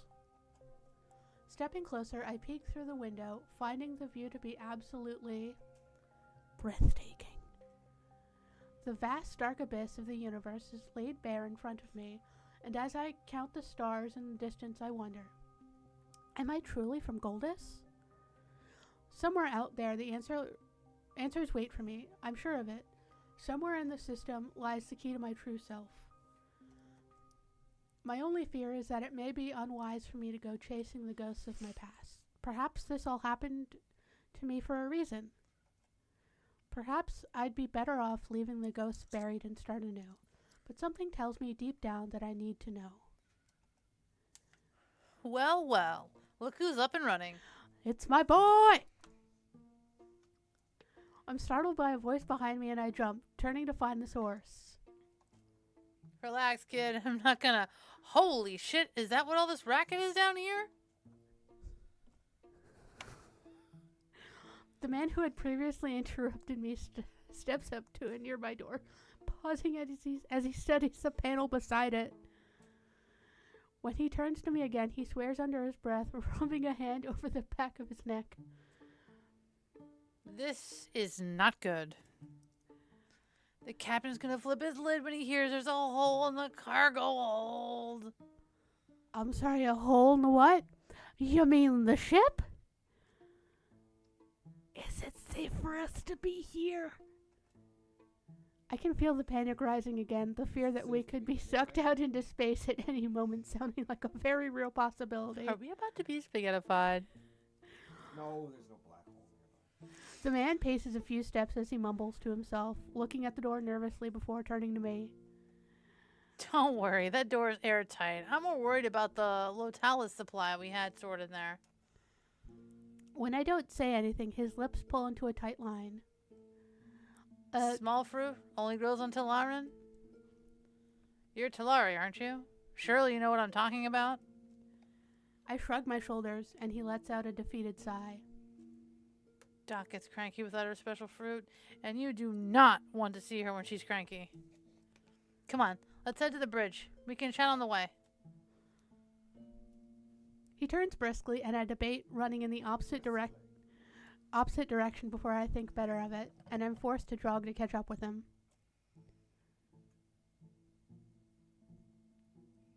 I follow the man up the stairs and back into the corridor where he's waiting for me, a friendly smile curving his lips.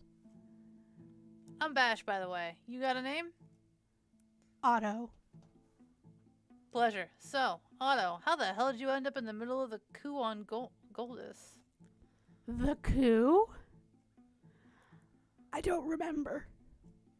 You don't remember how you got there? I don't remember anything, well, except my name. June help me with that. He smiles at that and thinks it over for a moment before he speaks again.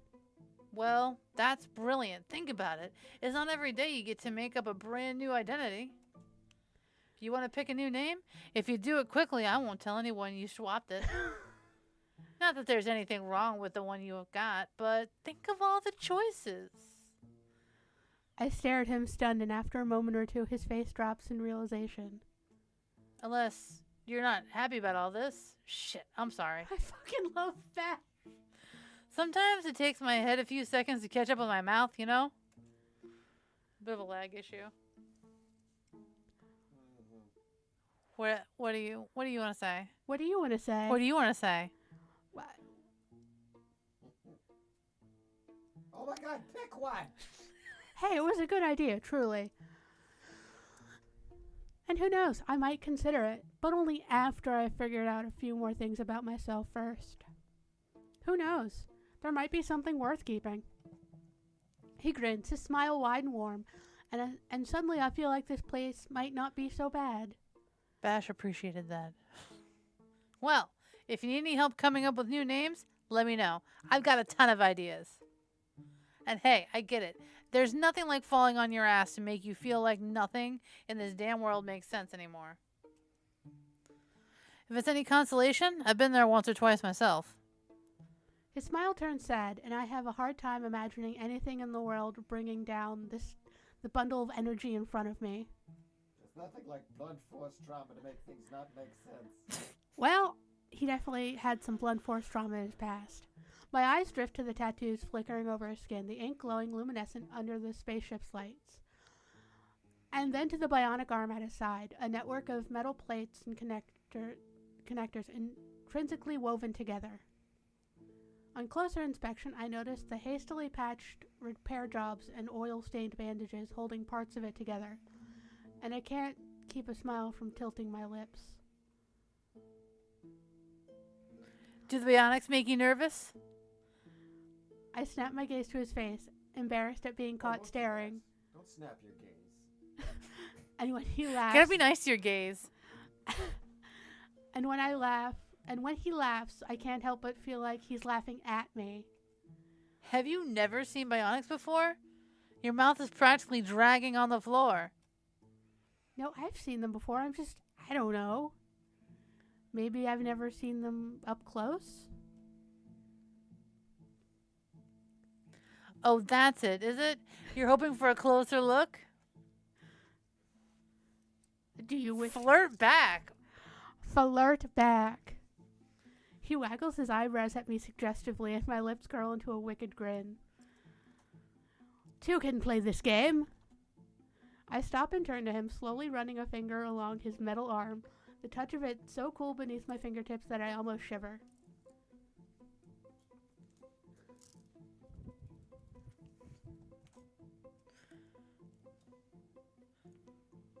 Bash watches me with curiosity, but he doesn't stop me. Are you offering? He choked at my insinuation and clears his throat, completely caught off guard. I laugh out loud at his ruffled expression, the moment ending. Careful who you're playing with, Tin Man. Oh, shit, damn. His smile widens and he regains his composure so quickly, it's as though he was never flustered at all. Tin Man, huh? Haven't heard that one before. I like it. And yes, his left I eye... prefer Man of Steel, though. We fall in a step next to each other, and I trust Bash's knowledge of the ship to lead me to the right place this time. His left eye is bionic. Do your bionics give you any special abilities? Bash flexes his bionic arm in front of him, making a fist and relaxing it again. His face is strange all of a sudden. This is stronger than any old human arm. Faster, too. Crushes steel as easily as a tin can. But the real money maker is this. He pokes himself in the eye. He gestures to his left eye, giving me the opportunity to study it closer. It's obvious on first glance that there's something different about it. The way it pulses a bright electric yellow makes his right eye, a dark forest green, seem almost dull in comparison. It's true. The eye has made him more homosexual. Infrared sight. His gaze. Enhance. Infrared sight. X-ray vision. Advanced targeting. I instinctively moved to cover myself, but when he laughs heartily, I stop, dropping my arms to my side and feeling a little foolish. Relax, kid. You'll know when it's activated. It glows red. I feel like he chose those colors, though. Like he was just going through like a little catalog, like, do I want? There's like an app on his cellular device. He's like, and occasionally I would imagine the caption's like, Bash, stop playing with your eye color. You're driving me crazy. I will pull this ship over right now. Fucking Calderon would do it too. I laugh at myself trying to recover from my awkward reaction. And the tattoos. Purely ornamental, though I do like to think they add to my overall formidable appearance. An ungraceful snort escapes me before I can stop. But then I hesitate, deciding how to word the question that's poised on my lips without sounding like I'm digging for the gory details. How did you end up with them? I mean, if you don't mind me asking. How should I word this without being rude? Just ask immediately without any padding. He grimaces, and I'm immediately aware of how intrusive I'm being. Tell me how your arm got destroyed. Tell me about your immense physical trauma. And mental trauma. I'm sure you had some mental trauma losing your arm. And your eye. Sorry, you don't have to answer that. I'm sure I'll they had to adjust your gaze. I'll make you a deal. When something worth sharing pops into that head of yours, I'll tell you. All right, you've got a deal. He grins at me, and I find it amazing how he seems to shrug things off so easily, as though his entire being is dedicated to only the good things in life. So, what did you think of our humble abode? Ignoring the fact, of course, that there's a great fucking hole in the cargo hold. I chuckle at the way Bash manages to flip something as serious as a hole in the spaceship to something of mere inconvenience. I haven't seen much of it yet. In fact, before I ran into you, I was pretty lost. No one's given you a tour? The outrage! You think we're a band of bloody savages if you don't know any better. Have you met the captain yet? No. Bash gives a scoff of a laugh, then shakes his head in amusement. Probably for the best. That man's got a chip on his shoulder, like I've never seen before. A chip on the ship? Just stay clear of his warpath and you'll be okay, kid. Let's see, who else do we have around here? You said you've already met June. Watch out for that pet of his. Sharp teeth and confined spaces are not a good mix, let me tell you now. Don't ask me how I know that. His pet? You'll know when you see it. Trust me. He shudders, and now I'm even more intrigued. Somehow, I'll have to find a way of meeting this pet. There's the pilot, too. Now there's a pocket rocket if I ever did see one. Too bad she wasn't a fan of the water tank plans I drew up. One of them catalfins, you know? What I wouldn't give to see a full-blown space mermaid in all their watery glory. His mind drifts elsewhere, and when I clear my throat, he shrugs and shakes his head. She'd rather live like a lowly old human. Can't see the sense in that, personally. Riona was the one who patched you up. You've met her, I'm guessing? Yeah, we've been introduced. She seemed lovely. Yeah, she is. Well, there's plenty I could say about her, but I'll save it for another time. His face changes as he talks about Riona. It becomes softer somehow. Somebody's got a crush. You've obviously met me, the most handsome and talented engineer on the side of Callus X. I would say that's all you need to know, but I'm sure there was someone else. Why do I feel like I'm forgetting someone? He holds a finger against his lip, and I can't tell if he's serious or if this is all just for dramatic effect. He snaps his fingers in front of him, grinning at me as we walk through a set of double doors. And... Oh, yes! The assassin. Said he's a spy, but between you and me, I can see him sneaking up on me from a mile away. He leans in closer to whisper that last part, his eyes glinting with unmistakable mischief.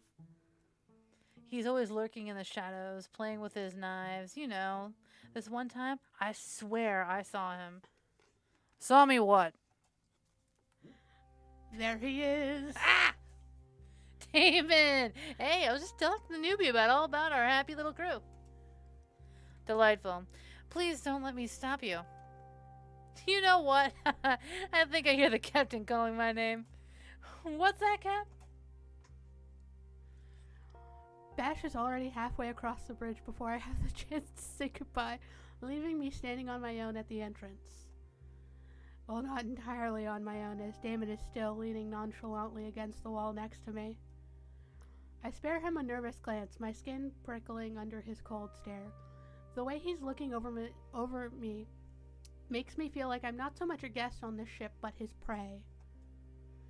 Trying to ignore his unnerving presence, I survey the front of the ship. The room is spacious, control panels spread across the front, 2 seats for the pilot and co-pilot surrounded by a domed window and a cluster of seats behind them. I step forward to see through the window up ahead.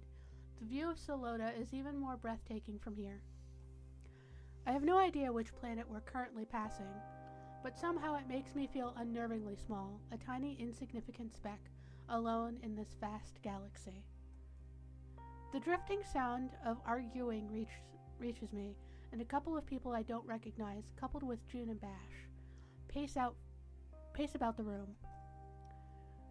Over the grinding of the engines and the whir of the electronics, I can't quite make out what they're saying, but when I feel a slinking presence beside me, dark and ominous and entirely dangerous, it doesn't matter anyway. The skin on the back of my neck prickles. Everyone I've met so far has been welcoming, in their own way, but this man, Damon, Bash called him, feels anything but.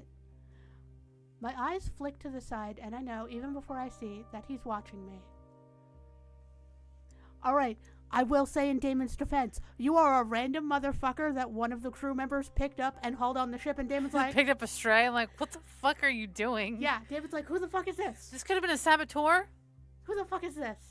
Now, so if you hang back, you'll probably hang out with Damon a bit. If you join the others, you'll meet Calderon. And probably Ayame, but you'll meet them eventually anyways. I'm gonna chat with Damon. On second thought, it might not be such a good idea to barge into the middle of a debate between people I don't know on a ship I don't belong on, in the middle of nowhere. And there's a hole in the cargo bay. Which is probably what Cal's pissed about. Tension hangs in the air, so thick you could cut it with a blade. I see now that any interruption would be less than welcome. Good to know you're not as dumb as you look. A silky voice startles me, and I turn to find Damon standing closer than I had expected, staring me down through cold, calculated eyes. He speaks with a tone that leaves me unsure of his intention, and holds a thin blade between his forefinger and thumb, stealthing it quickly upon catching my wandering eyes. And here I thought, after we found you smack dab in the middle of an attack on the royal palace, that you were a total write-off.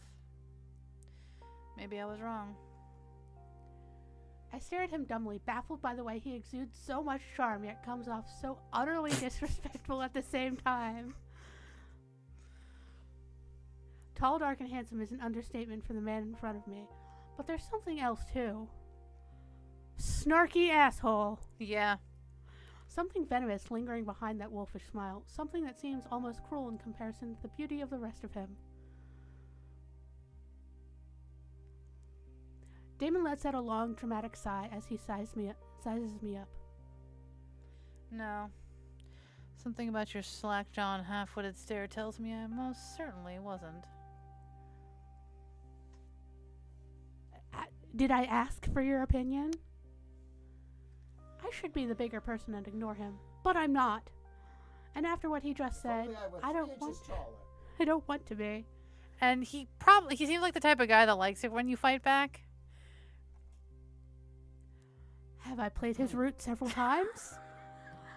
Also, just a fun lore note, he does have like a New York, they describe him as having a New York City accent, though New York City accent is 5 accents in a trench coat. But he sounds like he's from... Yeah, you're gonna need to give us a neighborhood with that. Especially since only about 10% of the people in Manhattan are native to New York. Oh, I'm sorry. Did my telepathic mind powers ask for your opinion? Ooh! He's not used to people fighting back. Damon blinks as though he hadn't anticipated that kind of response from me. Thank you so much, oh wisest of sages, for gifting me with your words. I roll my eyes at him dismissively. Gross. Pick those up. This insufferable man is clearly intent on pushing my buttons, and although I'm trying to keep my cool, he's succeeding. Look, I wasn't the one who decided to haul your ass onto this ship. You'd still be stuck in the middle of that battle on Goldus for all I care. Stupid. He's like, I give a fuck about like 6 people. You ain't one of them. Yet. He shrugs nonchalantly as he leans back against the wall, seeming content to ignore me. Mm-hmm. What's your problem? What's your damage, Heather? You come in here. Excuse me, bitch? What are you fucking taking my lines for? Are you not reading enough of this fucking game right now? Stop trying to make fetch happen. I've played this game so much. come in here waltzing around and getting all up in our business. I don't trust you. Now that she said New York accent, I'm gonna see what I can butcher in here. You come into my house. The hardness in his eyes would be enough to dismantle anyone, so I scrunch my nose at him and make my voice even harder. You don't even know me. Exactly. And Damon said, Bazinga. With a scoff, I turn to leave the bridge, thoroughly done with both this conversation and with Damon himself. Damon will remember that. Where are you going? To see your mother. A silky voice stops me in my tracks, and when I turn to Damon, he's studying me curiously, as if I were some specimen in a lab. Back to my room. Girl, you still don't know where you are. You don't even know how you got here. But we've only just started having fun. He pushes himself away from the wall and steps towards me with an unnatural feline grace. You know what else I'm good at? Finding out what people want. What they really want. Oh, tell me what you want, what you really, really want. Okay, that was my bad. I made a mistake. And all of a sudden he starts busting into a Spice Girls maneuver. What is it that you truly desire, Otto? Shit, I don't even know my last name. His voice still holds what seems to be a perpetually snarky undertone, but something about his questions make my blood run cold. Reminds me of Lucifer. What is your desire? What is it you truly desire? Regaining my memories would be a good start. That's too easy. He rolls his cold blue eyes at me, clearly unsatisfied with my answer. Everyone wants something. It's usually dark, twisted, and depraved, but it's what makes us who we are. So, what do you want? What you're saying is everybody's looking for something. I don't know. Nothing, really. Liar. His hooded eyes slide over me suggestively, his lips pulling up at one side. Like Elvis. I found out. I'll find out what it is. Sooner or later. So, would you like to flirt? Absolutely. I liked watching him just look. Like, watching him short out gives me life. You can try, but I doubt you'll get far. What makes you think I'd ever open up to you? Maybe the fact I've played fucking all 9 chapters of this game. What makes you think you wouldn't? What makes you think you can resist? He takes a step toward me and cocks his head to the side, the fluorescent lights of the ship casting shadows over his sharp features. I like to think that the argument has ceased like at least 5 minutes ago, and the rest of the ship is just watching this interaction happen. Like, are they about to like fucking make out on this ship? Like right here in front of everybody? Shh, don't say anything. Don't say anything. Bash is just like, everyone shut up. Everyone shut up. Just let it happen. I was like, no. They don't remember who they are. I don't know if this is good. I don't know. Not Damon. Being near Damon feels like being stuck between opposite ends of a magnet. He pushes you away only to reel you back in again with the same fiery intensity. I don't move when his cool fingers grab my chin and tilt my face toward him, my body either unable or unwilling to distance itself from him. Oh my! Listen here, Mr. Moody Pants. I'm always up for a challenge. If you're offering, of course. Jesus Christ! I'm always after the problematic ones. Hi, Adam. I mean, That one was a bullshit. I hope you don't disappoint. I mean, I think Damon was like designed specifically targeted to you. Like, why is it always the dark-haired goth boys that are like, I'm Mr. Problematic? he's wearing a trench coat, Ashley. Yeah. And I am wearing his t-shirt, actually. Nice. I swallow around the lump in my throat, knowing I'm being lured into one of his traps, and yet By the way, unable to keep a That conspiratorial... Bazinga was Matt sending me pictures of him at 9 Inch Nails. Everyone's Fun gone to fact. 9 Inch Nails but me. Fun fact, Damon's last name is Resner. God damn it! Specifically created... And now you have to choose between June and Damon.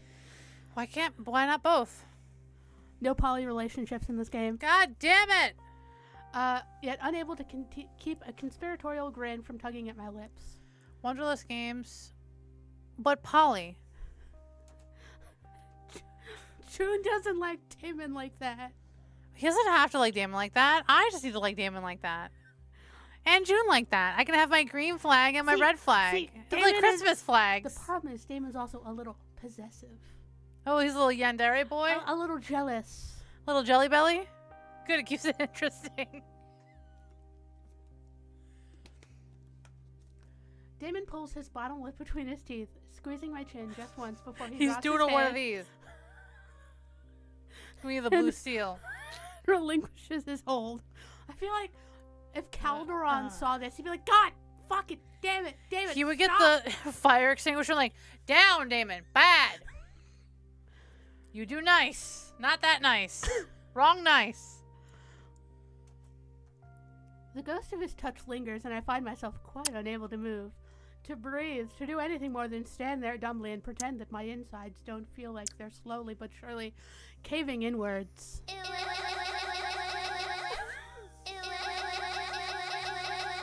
That's I'll too be right. many ooh-woos.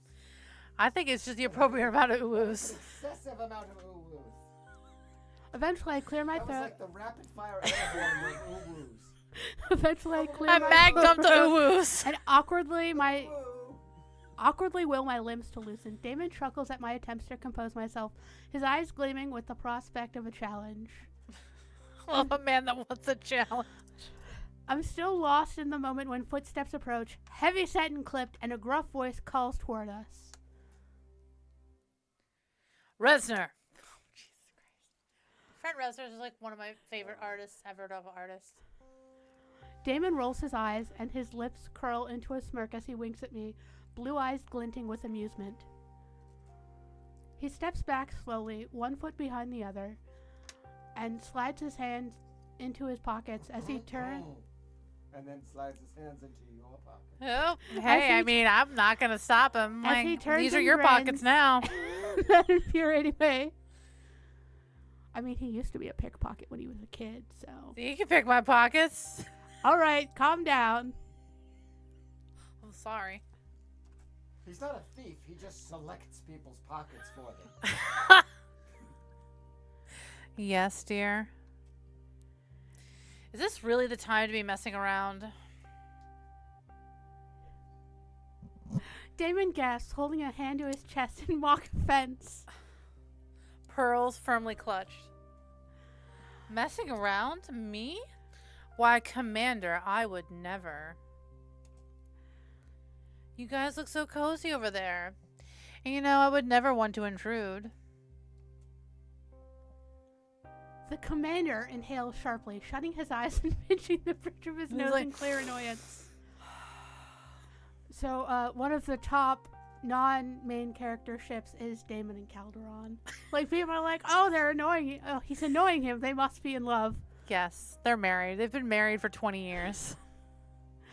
Why are you... He stops, fixing Damon with a dark stare, one that says, don't fuck with me, among other things. You know what? This isn't the time for your bullshit, Damon. I need you to go and do your thing and tell Bash to get Oppo on the line. We'll be paying a visit. Yes, sir? Damon gives a mock salute, pulling on a pair of black leather gloves and looking thoroughly unimpressed at being interrupted. He turns back before he leaves the bridge, sparing a single glance over his shoulder. Don't wait up for me. I'm not sure which one of us he's speaking to, and in the end, I decide I'd rather not know. With a thick swallow, I turn back to the other man, steeling myself against the wrath Damon so generously invoked in him. Damon was unnerving in his own kind of way, but this man is downright terrifying. Tall, rigid, and with a scowl so intimidating it makes my blood run cold. Looks like the warm welcome ended with bash. What are you doing here? Folding his arms over his broad chest, he stares me down, and I try my hardest not to shrink under his glacial glare. Excuse me? He lets out an exasperated huff of air, his sharp jaw tensing with frustration. Boy, I get it. Look, I don't have time to babysit a stowaway. Do us all a favor and keep off the bridge, will you? What else am I supposed to do?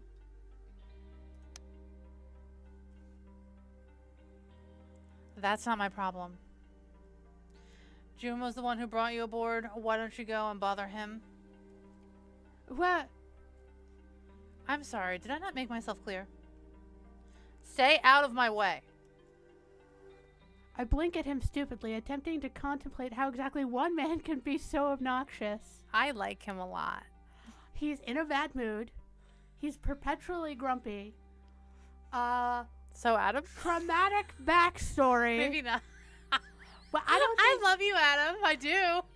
I don't know. I don't think Adam has former military in him. Well, No. Well, listen, I can't ever turn on a guy in uniform. You know what I'm saying? Adam knows what I'm saying.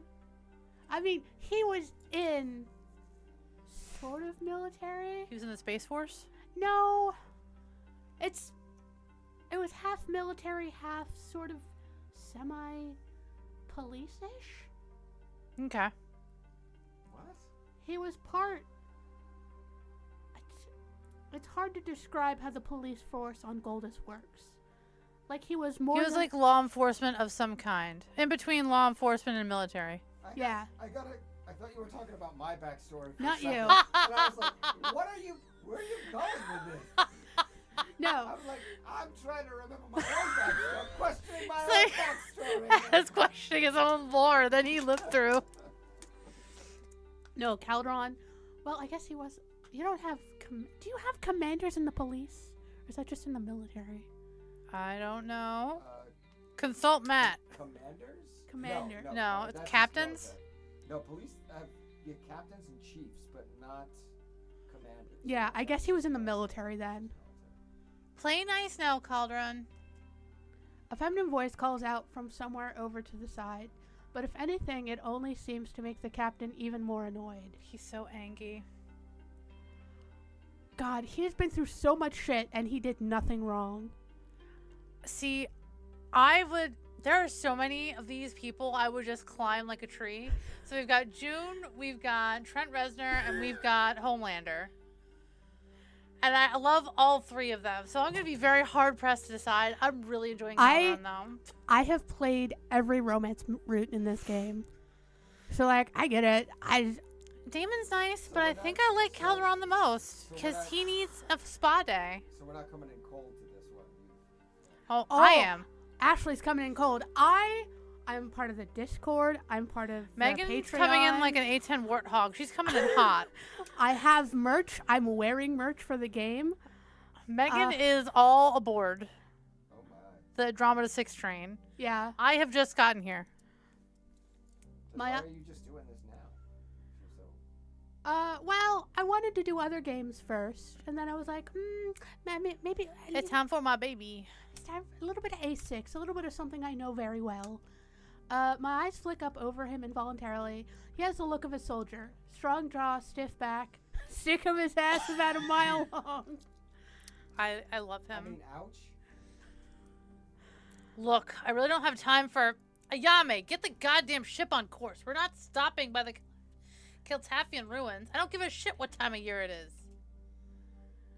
The woman barks something at him, and I back away slowly, thinking it's probably best to keep out of his way after all. Oh, this is just like a typical conversation for him. Like, he's not actually mad. Oh, This is just... he's known Ayame longer than he's known this ship. I've barely made it 3 steps before he turns, sapphire eyes landing on me in a cold stare and freezing me in place. You're from Goldus. I bet. The way he says it isn't a question, but it catches me off guard nonetheless. What?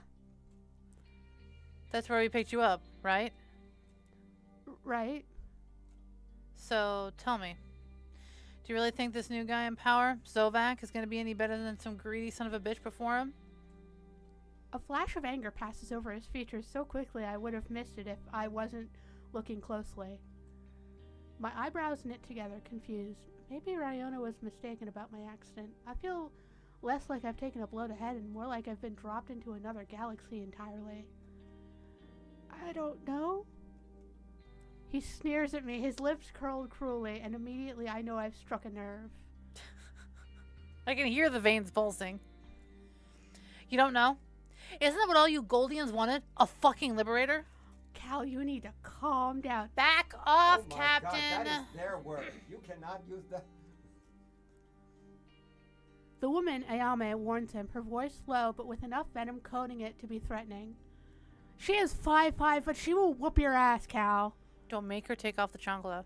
She will beat your ass. Calderon snorts, ignoring her. But still, like, he just, like, loosens his collar a little bit and, like... How do I know you're not one...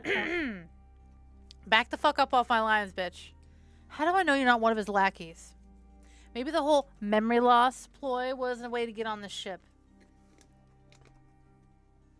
You think I want this to not know who I am? Who knows what you'd say to worm your way into my crew? He takes a step towards me, and it's so intimidating that it takes everything. So you couldn't out yourself. I have not. It takes everything I have not to move a muscle. You're unbelievable. You're unbelievable. Oh, but okay. No, okay. No EMF. And you're becoming a pain in my ass. So I'm gonna ask you one last time. He points a finger at me, and I resist the urge to shove it away. Are you working for Jez Zovak? Are you always such a dick? And you have to say, like, are you always such a dick?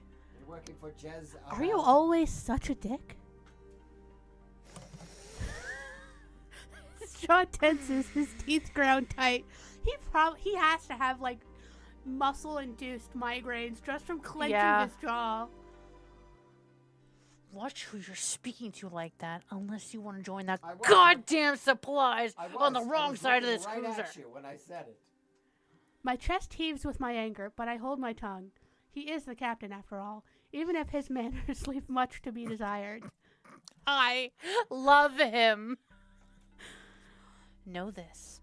Until we reach our destination, all eyes will be on you. I'm not your enemy. You don't need to be so paranoid. Paranoia is the least of my worries. Zovak is not a man to be trifled with. If you don't like him, then maybe he's not so bad.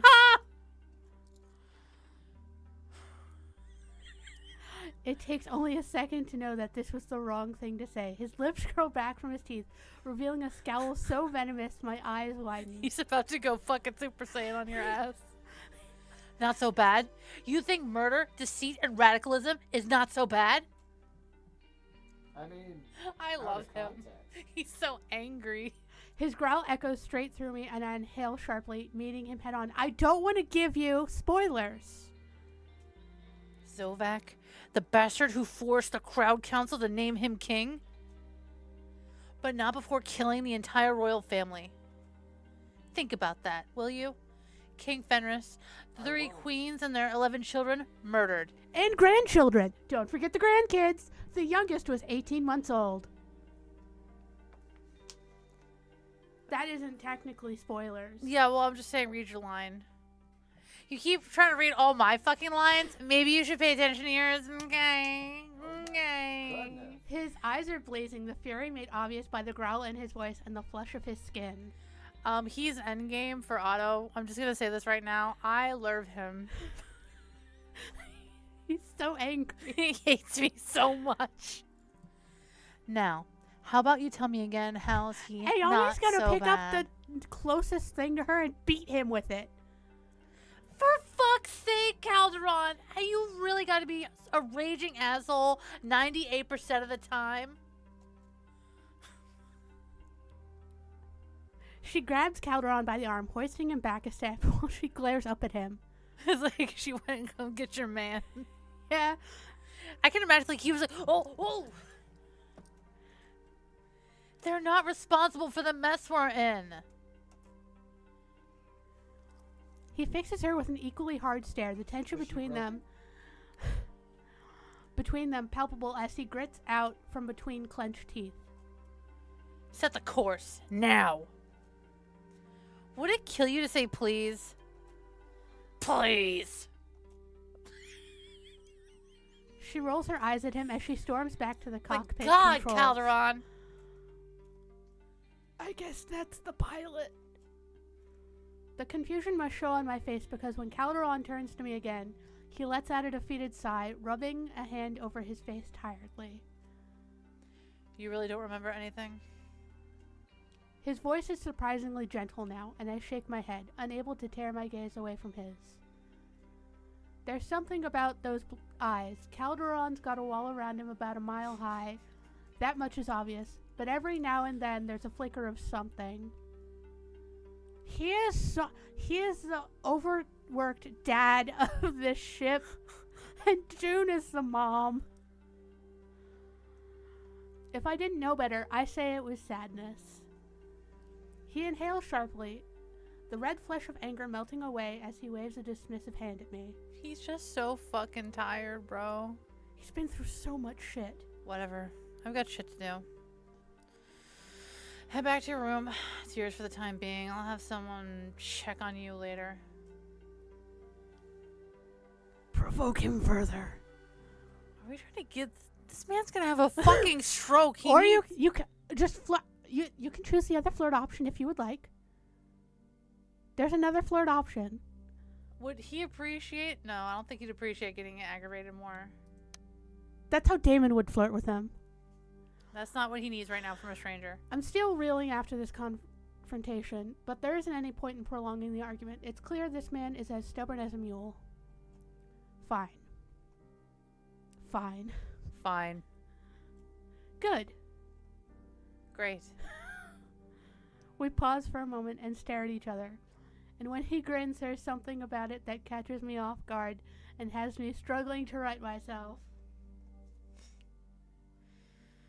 Good to see you have some common sense, after all. I'm walking away now. Wait.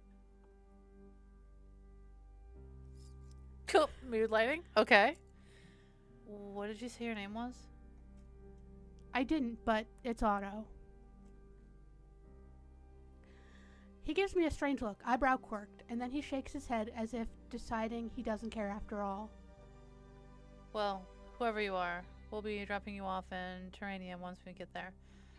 I suggest you come up with a plan before then. Streets of Las Vegas are not kind to the unprepared. Okay, Terranium and Las Vegas is where A, Bash is from, and B, that's the desert with oases. Is it basically like Las Vegas?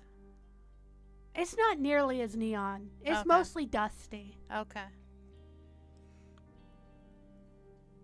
Until then, unless you can do something useful, which I highly doubt, stay out of the way. He turns to leave the room, but not before giving me another once-over, sizing me up. I stand there dumbly as I watch the captain leave the bridge, the sound of his heavy-set footsteps disappearing beneath the hiss of the closing door. Sorry about him. It isn't personal if it helps. You don't need to apologize, or it felt personal. I glare towards the door that Calderon has just disappeared through, his words still rubbing me in all the wrong places. Are you sure? Because it felt pretty personal to me. Yeah, he's good at getting under people's skin. But if you give him a chance, I promise it's worth it. Why else do you think I keep him around? Ayame winks at me, her lips twisting into a crooked grin. I don't know, he looks pretty good at lifting boxes or maybe reaching things in high places. She lets out a laugh, a light tinkle of a sound that has me smiling along with her. A tinkle? Great idea. Let me know how using him as a forklift goes, because my guess is you'll be headed to the airlock in 3 minutes flat. I laugh along with her, and I don't doubt for a second that she's right about that. A thought suddenly crosses my mind that perhaps Ayame and Calderon are more than just crewmates or friends. They would certainly make an odd pair, but they do seem pretty close. Though the last thing I want is to pry, when it comes down to it, it's really none of my business. What's on your mind? I can hear the cogs turning from here. If you want to ask me something, go ahead. I won't bite. Unless you want me to. I will let you choose whether or not to ask her if she's boning Calderon. Impulsive decisions. God, I'm the one who has to say this. It's nothing really. I was just wondering if, you and the captain seem close. Are you two? My voice trails off at the expression on her face, one that shifts from careless confidence into something of utter disbelief. You want to know if we're a thing? A laugh escapes her, one that I would dare say borders on hysterical. I watch as she runs a hand through her hair, drawing my attention to the gear attached to the side of her head. It looks like advanced tech, but what really catches my eye are the thin gills on the sides of her neck, moving ever so slightly with each breath she takes. I said she's a space mermaid. She has gills. She's Ketelfin. We're definitely not a couple. Never. Ew. Gross. She makes a gagging sound before snorting with laughter once again. He's more like a lame older brother. We were in Orsana's guard together, and we've looked out for each other for as long as I can remember. I want to say that's Royal Guard? Yeah, like Royal Guard sort of shit. Which is probably why he's like so pissed off that the guy killed the entire royal family he was in charge of protecting. Yeah, I got it. Oh. I clocked that. Oh, I just remembered. One of the princes was his best friend. Yeah, there's reasons why he's angry. He big Angie. That makes a lot more sense, that also actually. explains why he's such a royal pain. I feel a little foolish at having thought otherwise. Hang on, you really asked me if I'm single before I've even properly been introduced? And I thought I was the bold one. Her grin widens and I open my mouth to protest, only to realize that there's no argument. I did ask her relationship status before introducing myself.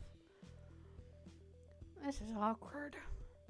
My name is Ayame, though I'm sure you've already guessed that by the way Cal was shouting at me earlier. Actually, if you wanted to shoot that shit down, you turn it around and go, actually, I was trying to find out if the captain was single. That's true. But please, call me Aya. Ayame just sounds so Calderon, you know, don't you think? I ask the important questions first. Yeah. My lips curl into a smile, wicked enough to match her own, though I'm not quite sure where the confidence is coming from. Perhaps Aya is rubbing off on me. Oh, you wish. Beat me by 1 second. We share the same brain cell. You could say I was asking the most important question first. Ayame flushes, and I know I've caught her off guard. I bite down on my tongue to keep from laughing at the way her eyebrows shoot upwards. My name is Otto, not quite as beautiful as Ayame, but it does the job. Okay, did not see that coming. I feel like her blush is slightly purple. Yeah, it does look purple. Which makes sense. I think her... It might be an optical illusion because her eyepiece is purple and her eyes are purple, so our brain is like, purple! So, see the gray parts of her hair?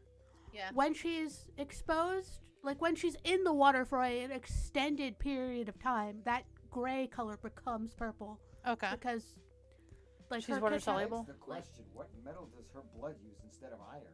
I don't know. It could be catalphanite, which is what was mined from that planet, which is what led to its destruction. They overmined it for catalphanite, and then it fucking imploded, and all the catalphans had to fucking leave. Back to the game. I wish I could tease her even more, but the way my shoulders are shaking with laughter, I suspect she's already caught me out.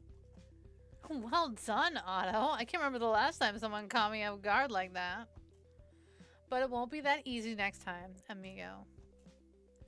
I shrug as if it doesn't matter, but in my head I'm already preparing myself. I'm just happy to hear that there will be a next time. I return the smile she gives me, but thinking about that, however, brings back the memory of Calderon and his ultimatum, and it quickly fades. I hardly know the people on this ship, but somehow the thought of being alone out there in the world, not knowing where I came from, is nothing short of terrifying. Hey, what killed your mood? Did you fill us all in on what was happening with you? Chekhov's gun. I'm sorry, by the way. Did you just remember something? I wish. No, I'm just not sure how much longer I'll be here. Why is that? You got someplace to go? No, not particularly. The captain made it pretty clear that I'll be on my own once we get to Terranium.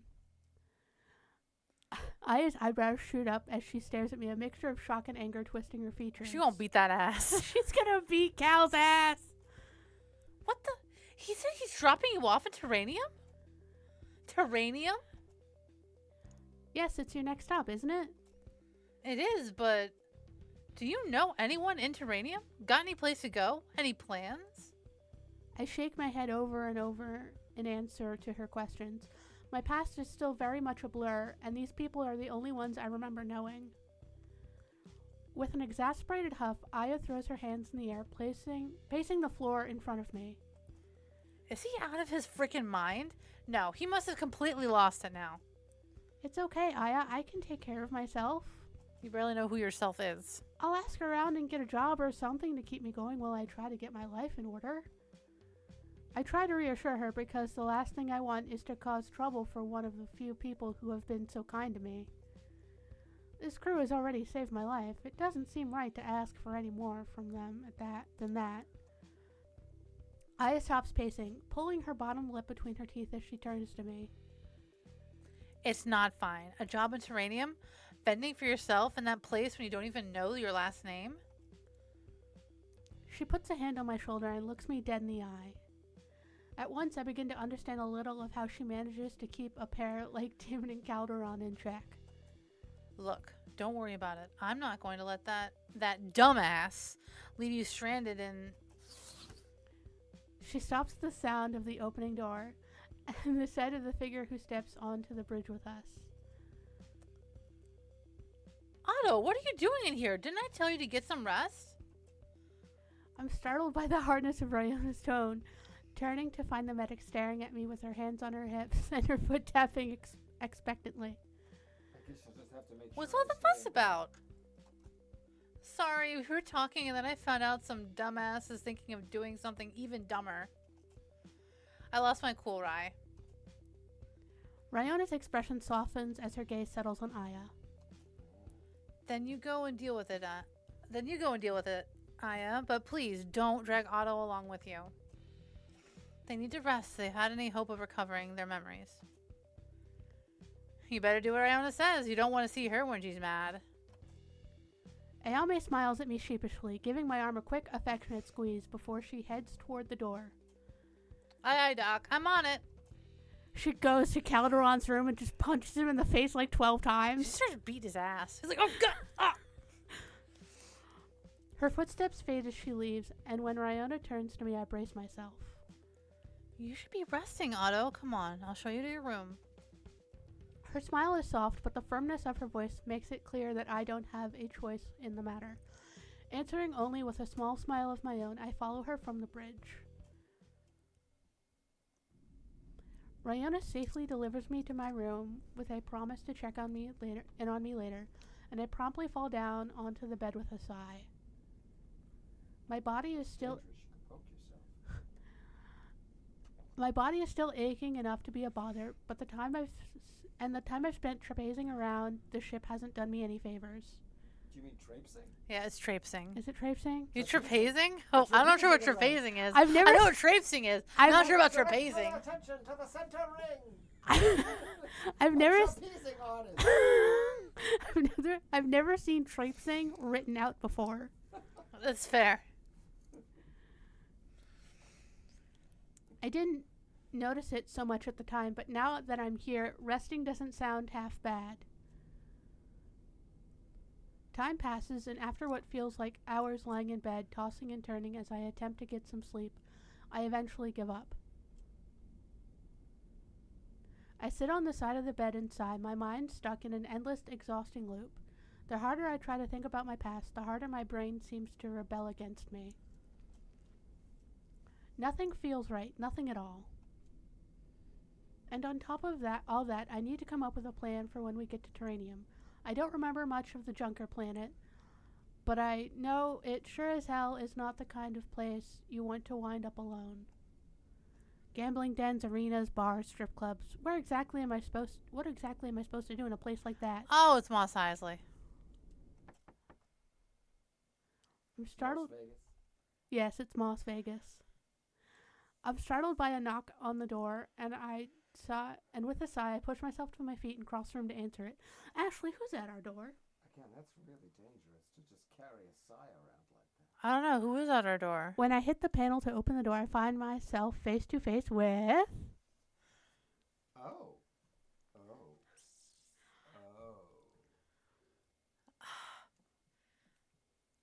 I want to talk to Calderon. But June would be the one that would make the most sense. We're going to go with Calderon. Really? I'm going to climb that angry tree. Adam is so annoyed. You get so annoyed every time I fawn over something. Megan. Oh, it's... you. Calderon stands awkwardly in the corridor, and when he raises an eyebrow at my greeting, I get the impression he wishes he was anywhere else. Does he have a black eye? No, he's just fucking Yeah, tired. arms in a sling. Oh, I'm beating his ass. I I suppose I deserve that. I give him a look that says I agree, but I say nothing as all the annoyance from our earlier conversation floods through me once more. Calderon rubs the back of his neck and clears his throat, and it's the first time I've seen him do something that doesn't exude obnoxious male energy. I'm sorry about earlier. Do you mind if I come in for a minute? I'm supposed to be resting. I pretend to consider it for a good long moment, making him wait in the corridor. Eventually, I step aside and give him space to enter the room, letting the door slide shut behind him. He walks ahead of me, so tall that the room seems comically small in comparison. I forgot we had this room. I told June to shove you in a cargo hold when he brought you aboard. But lucky for you, he never listens to me. Motherfucker, I know you've got like another spare room in this ship other than this one. I stare at him Like a disapprovingly. flying hotel. I stare at him disapprovingly, choosing to ignore that particular jab. If he's come to apologize, he's doing a rather shitty job of it. So which one of them put you up to this? I don't bother to hide the venom that laces my words. He was an absolute douchebag on the bridge earlier, and I think he's beginning to realize it. Are you assuming I didn't come here because I wanted to? That's exactly what I'm assuming. He said that with his body language. I give him a pointed stare, and his jaw flexes stubbornly before he breaks. And then a blunted stare. Fine, Wasayame, if you must know. I knew it. All right, smartass. You want a medal? I laugh at him, and it catches me off guard that, as obnoxious as Calderon is, he manages to make me forget all about the situation I'm in, if only for a few moments. See, he's so obnoxious, you forget the horrible situation of being pried out of rubble during a coup and not having any memory. I don't miss. So then maybe you're Samurai Jack if you were pried out of a coup. Fucking hell, I wish I could mute him harder. I don't miss the way his lips tilt, how his shoulders loosen, and when he turns to me again, I swear his eyes are softer. Believe it or not, I actually did want to see you. And to ask how you're feeling? This sudden change in him is surprising. I would have thought he couldn't care less about me, but either Aya has somehow worked some kind of magic on him, or he's not as mean as I had thought. I dropped down onto the edge of the bed and folded my arms across my chest. Despite everything, I can't help but keep my guard up around him. I know I far surpassed my use of the sentence, but really, I don't know. I know how I should feel, lost, alone, terrified. But it doesn't feel so much like my memories have vanished. It's like they're still there somewhere, and I just can't get to them. Fucking the file zipped. Right. And I don't have WinRAR. And the internet's not working. Yeah. So you can't download it. Calderon looks at me in a way I've never seen before, as if he perhaps understands how I'm feeling, but how could he? I have something that might help. He digs into his pocket and pulls out a small spherical object. With his palm facing up, he extends it toward me. Stress ball? What is it? Don't you know? I shake my head as I reach for the object, feeling the cool touch of metal against my fingertips. I object to that object. You had this on you when June brought you in here. I thought you might recognize it, or that it might help you remember. I examine the object in my hand, running a finger across the intricate filigree and the blue jewels set in the metal. It's small enough to hold in the palm of my hand. You had that on you? He really does select other people's storage, which means he picks pockets. Jesus Christ. And it feels as though it has some weight to it. They probably checked it out to make sure it wasn't a fucking bomb. Yeah. And they're like, okay, you can have it back now. But there's something else, something special. I think there's something inside, but it beats me how to open the thing. Aya and Bash took a look at it, but even they couldn't figure it out. All we know is that the metal is catalphenite. It was hard enough to get a hold of even before the planet exploded. Now it's about as rare as a substance can get. It's expensive. Whoever you are, well, not just anyone would own a trinket like this. That thing is worth enough to pay for this ship 10 times over. I need you to understand you're essentially holding one of the Romanov Fabergé eggs in your hand. And you're like, oh. And Cal's like, yeah, you had this in your fucking pocket. I'm only partly listening to Calderon now, mesmerized instead by the small sphere in my hand. There's a kind of power about it, some low thrumming energy that runs over my skin, desperate for release. Everything about it feels familiar. It feels like a secret. As if guided by some distant memory, I close my palm over the sphere, squeezing once before releasing it slowly. The first few notes of a tune tinkle from the sphere as it opens, and my eyes snap to Calderon's, his face just as dumbfounded as my own. I like how Ayame and, fuck it, Bash both couldn't just figure out, put hand over top, let go. It's a music box. Well, it's not a box, it's a sphere. It's a music sphere.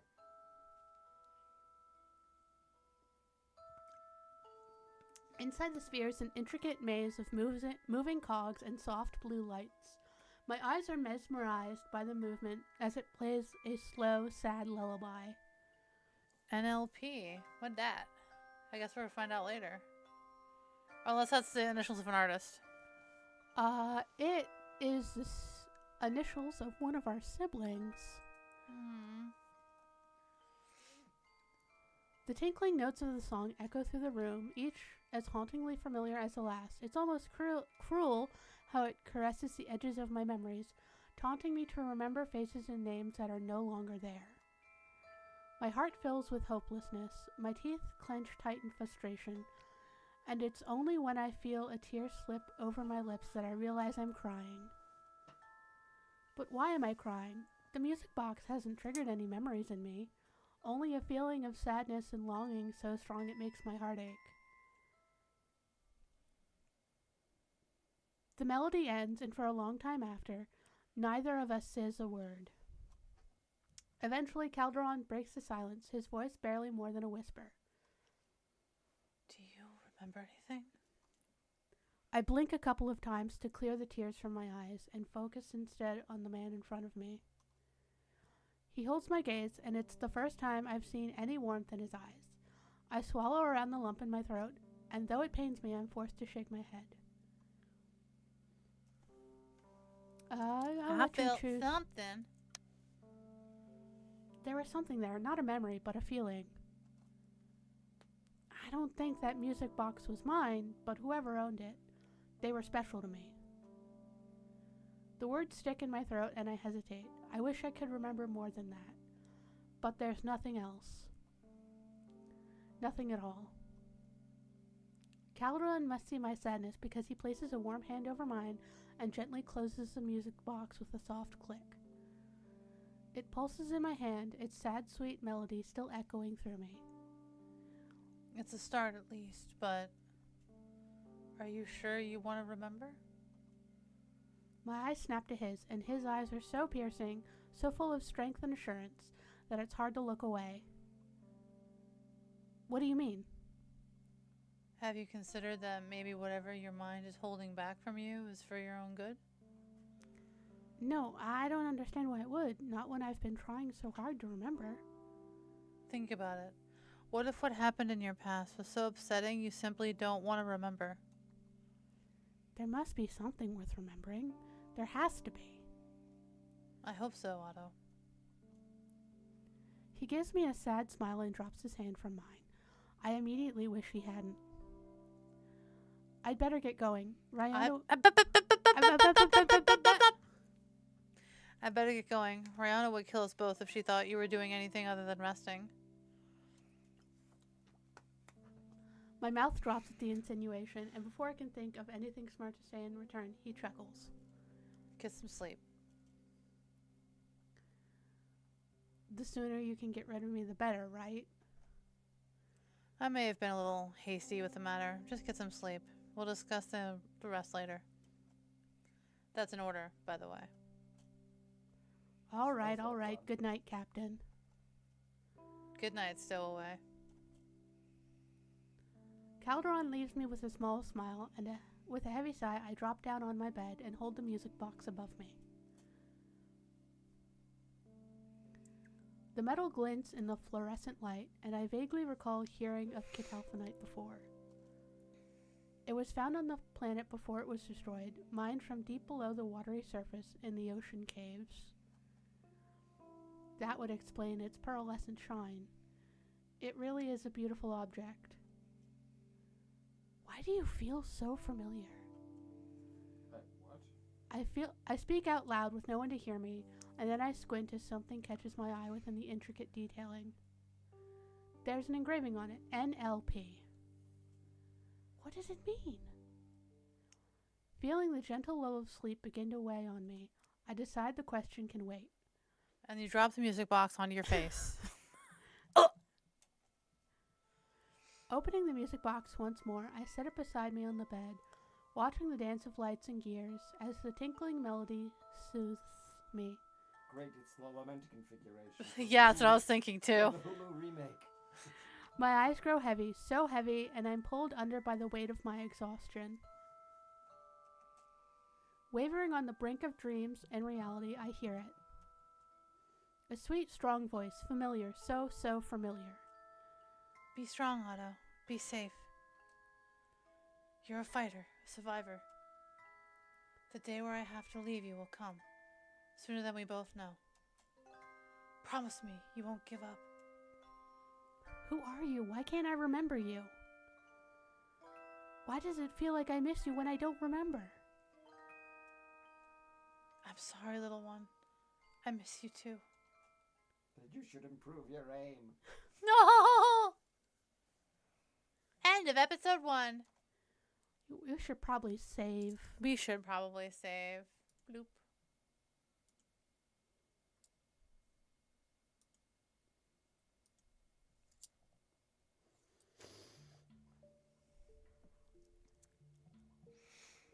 The buzzing of the ship wakes me, confusion at my surroundings swiftly giving way to recognition that the past few days weren't all just some bad dream. And I'm still here on the ship. I turn to lay on my back and blink up at the ceiling, my eyes sleepily adjusting to the light. Disappointment swirls in my gut as I trace the rivets and lines above me, and I realize that nothing has changed. It wasn't a dream, it was real, and I still have no idea why I'm here. Hello? Is this thing working? The crackle of the intercom abruptly booms through my room, and the corners of my lips lift a little as I recognize the voice of Ayame. Rise and shine, people. Terranium is waiting, and it's time to get your asses to your stations. Pushing myself up on the bed, I swing my legs over the side and yawn. It had taken some getting used to sleeping on a moving craft, and I didn't get nearly enough sleep after laying awake half the night, my thoughts racing. All right, my brain just needs to... Would there really even be motion? You're in space, so there's no friction, there's no sense of movement. Everything would probably be really still, right? Well, it depends on how the engine works, I would suppose. And there's at least... no gravity, no atmosphere, so yeah, would it give you a sense? Well, there's gravity on the ship? Like, if you were in a if there's no place with gravity. atmosphere, Yeah, but yes, you'd feel motion, but... Yeah, but the ship, the gravity is inside the ship. The gravity isn't affecting the ship, so you probably wouldn't feel movement. That's all I had to say. I'm fine with it. Like, it's fine. You're fine. It's fine. That is a question for anybody who has spent any amount of time on the International Space Station. That's Or people that study space. Or people who've flown around in the shuttles. I don't know. That's a question for astronauts. Do you feel movement in space? It's strange that when Calderon visited my room the first night, he was almost soft. Though there's no telling how long that might last. Depends how often he talks with Damon. Rather than risk the captain's wrath again, I force myself to my feet, shivering as the cold metal floor touches my bare feet, and head to the bathroom to wash up. That's right, every room on this ship has its own bathroom. Nice. They didn't give him, like, little slippers? We don't have slippers? Nah. Well, so this is what happened. We left a planet that's in the middle of a coup. Yeah. But I would We're think that in- ships would come with slippers. We could call them shippers. They have slippers for everybody who's on the ship already. They don't have extra slippers for You should always have guest slippers. I'm saying it's like I have guest slippers. I don't have guest Or at least slippers. house shoes. They Yeah, have you house have- shoes for themselves. They probably don't fit our feetsies. Do you think Juniper slippers would fit us? No. Steel You don't even see Calderons. yourself. You don't even know how big you are. We get to imagine it in our heads. We have to go buy slippers at a store. Terranium? Yeah, Terranium. I had to go to the gift shop. After my initial meeting with the crew and the frankly hostile welcome For Calderon, my future husband, Calderon. I have avoided leaving my room as much as possible, content to let Ryona bring me meals and Mariota. Sorry, okay. meals and Done. generally fuss over You're my done. well-being.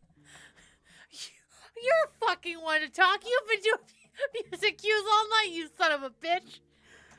Next screen. The headaches I've been having since my accident haven't quite disappeared, and the pills and tonics that Ryona has brought me are the only thing helping me to get any sleep at all. That's called a concussion. That and the amazing cups of tea she leaves outside my door. Leaving my room, I pick a direction at a whim and head down the corridor, hoping to see a sign of some sort that might lead me to the bridge. After wandering for a while and finding nothing, I turn a corner and collide with what I can only describe as a wall of muscle, though thankfully the owner of said muscles manages to reach out and steady me before I fall ass first to the floor. Oh, Juniper. He's always good at catching me. He's very good at that. Whoa, Otto, are you okay? Yeah, I'm fine. Sorry. No, I'm sorry. I wasn't paying much attention to where I was going. No harm done. It's like the complete opposite of Calderon. The softest man in this game. June looks at me with concern, and I give him a small smile to try and assure him that I'm really fine. It's only then that his shoulders drop and And he smiles back. Holy shit, that line hit me up. Only that one? I was gonna say. Listen. Part of this difficulty is that the camera is in the way of my face. I have to be like this. I have this. I have to go over here. We can find a different place for the camera to live next time. I was actually coming to check on you. Would it help if we would move that screen closer? No. I wanted to make sure you found your way back to the Good. bridge. That would be a real pain in the ass. I mean, I could do it, but it would be a pain in the ass. Thank the gods for that because I am completely lost. Well, then it's lucky I'm here. I'll show you to the way. I fall into step beside him and he matches his pace with mine as we head down the corridor. Though at first I wasn't sure if I could trust June. I'm starting to believe that he's one of the good guys. Why else would he have helped me on Goldus? So, how are you finding your room? Did you sleep well? Oh my god, he's so gentle. Yeah, you're like Calderon, and then June is like, oh, hello. But are I'm you a soft, sleeping?" warm ray of sunshine, and I love you. I'm only green flags, and I have a pet lizard. And Calderon is allergic to cats. You know, Calderon is perfect to you. You can be allergic to cats together. The room is fine, and I slept pretty well. Once I actually got to sleep, that is. I'm glad to hear it. The beds here aren't the most comfortable. I'm afraid I was worried you might have a hard time adjusting. I raised an eyebrow at him, noting the odd choice of words. What do you mean adjusting? I just assumed, after finding you in the Gold District back on Goldus, that you'd be used to something a little more luxurious. Oh, that's right. June isn't used to luxury. My boy. When I don't show any signs of understanding, he shrugs. The luxury is kind of the thing that in that district. Think silk sheets and feather mattresses. You wouldn't find anything as drab as this place there. That's for sure. Yeah, your ship is a little rough, buddy. Oh, that's not something I remember. My heart drops in disappointment. If I'm not from the Gold District, where am I from? I'm sorry. I didn't mean to confuse you more. It's okay. Eventually something has got to sound familiar, right? I give him a bright smile in an attempt to hide the uncertainness that all of this is bringing up. Right. Silence slowly stretches between us until we round a corner and I speak up again. So are you used to being woken up by Otome shouting through a speaker every morning? It happens more often than usual, but I was already up. I didn't sleep much either. Insomnia? Yeah, something like that. His Them eyebrow- fucking night terrors. His eyebrows dip in the middle, and I get the feeling I shouldn't ask anymore. Though before I get the chance to change the subject, June beats me to it. So, how much do you know about Terranium? Not much at all. Nothing that I can remember anyway.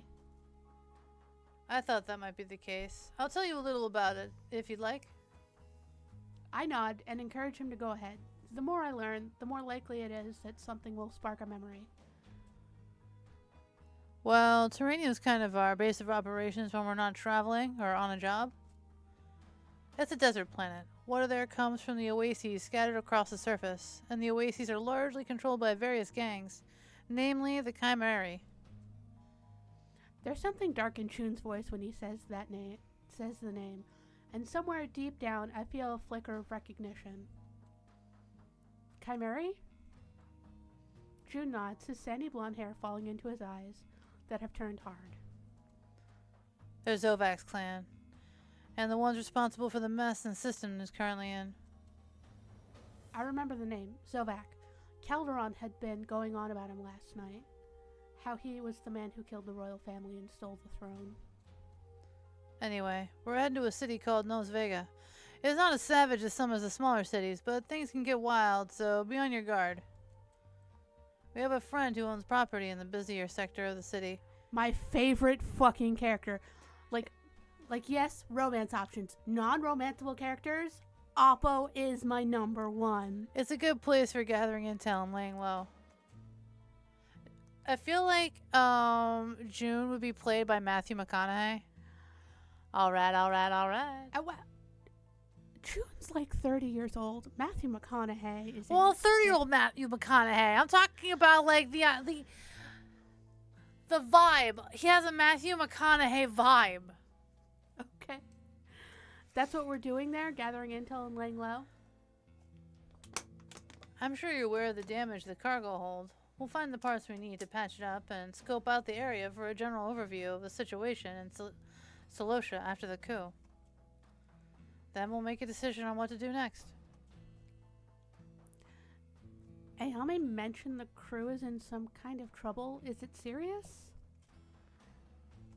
June's face falls, and I get the impression he's holding himself back, as if considering exactly how much he wants me to know. It wouldn't be fair to drag you into all that. The less you know, the better. My sweet babyest boy. Also, does this feel like Firefly the visual novel? A little bit.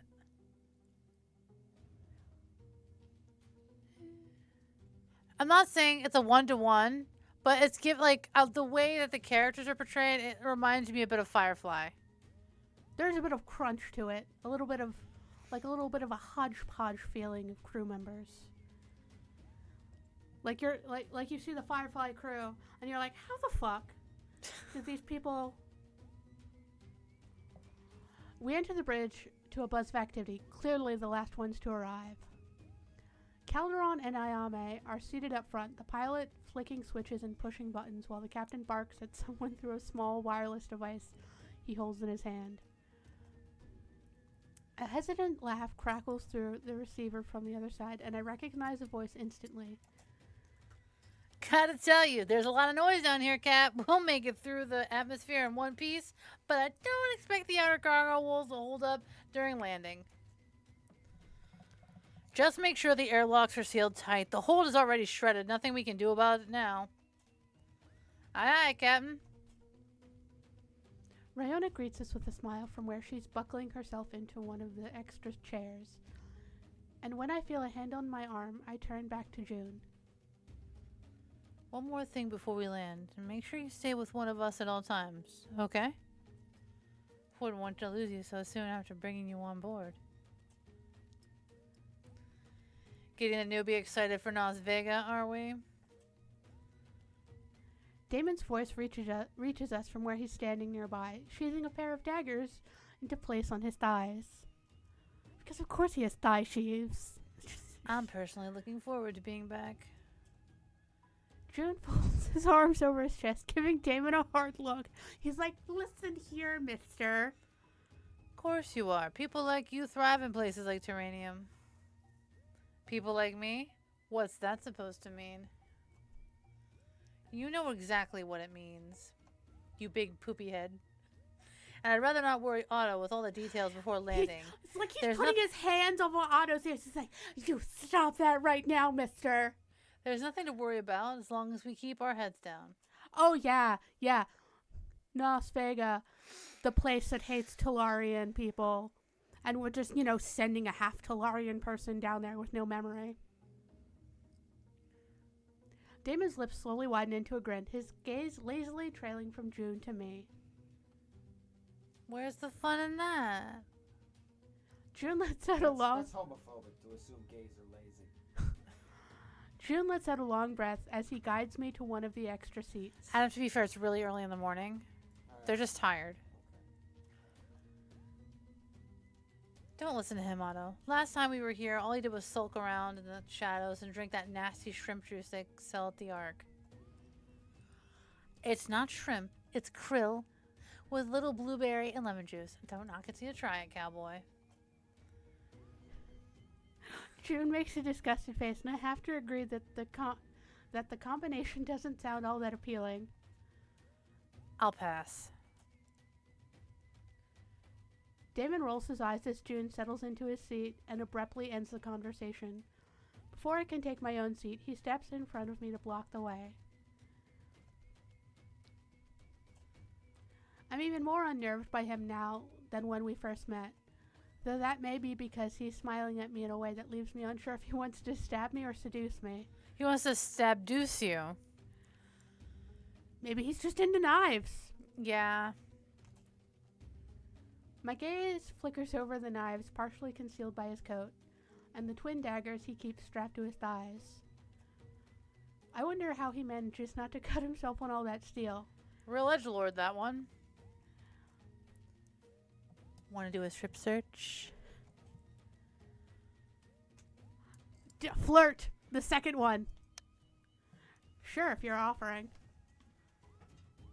I give him a mock smile and call him out on his bluff. Let's see if he's all talk. It's like, gulp!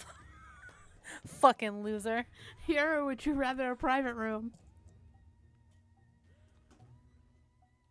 Damon raises an eyebrow at me before he chuckles quietly, and I know he hasn't taken the bait. Ha! You're good, I'll give you that. It can be fun having you around. See, you just gotta, when he gives you a little shit, you gotta give him a little shit back. Quit torturing him, Damon. Otto hasn't been through enough without you making things worse. June, shush, we're flirting. Damon grins at the prospect, his head cocking to the side as he sizes me up. In a moment, Otto and I have some business to conduct. My eyes narrow on him in suspicion. What exactly does he mean by business? Well, I'm sure you've had a conversation worthy of a perfectly pleasant brunch with June. I highly doubt the cowboy told you the half of what goes down in Terranium, so walk with me. He's like, yeah, June's gonna be really nice to you, but you need to know the shit that goes on down there so you don't fucking die. 'Cause then June will be sad. And then I don't want to have to deal with sad Juniper. I quickly realize he's not giving me a choice, and when he saunters over to a large monitor, I follow suit. What's up, Indeed? How are you doing? Indeed says, you guys were often picked to read the next chapter in class, huh? For me, like, I would read to the point that the teacher's like, all right, Ashley, I know you can read, but some of these other chuckle fucks in class, I need them to practice reading.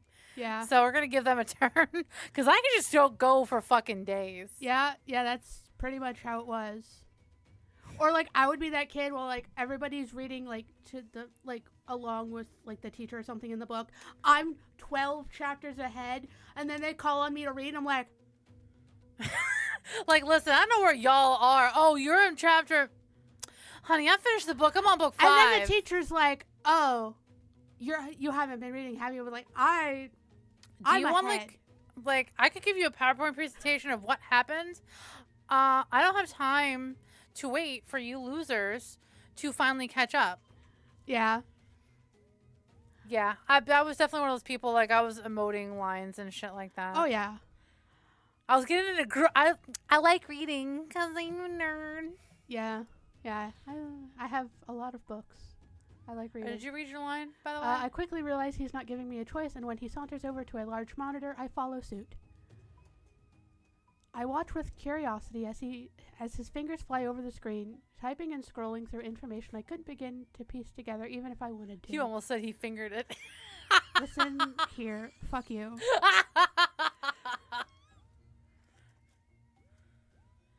Think of Las Vegas like a giant sandbox filled with all kinds of neat toys. He's such a fucking edgelord.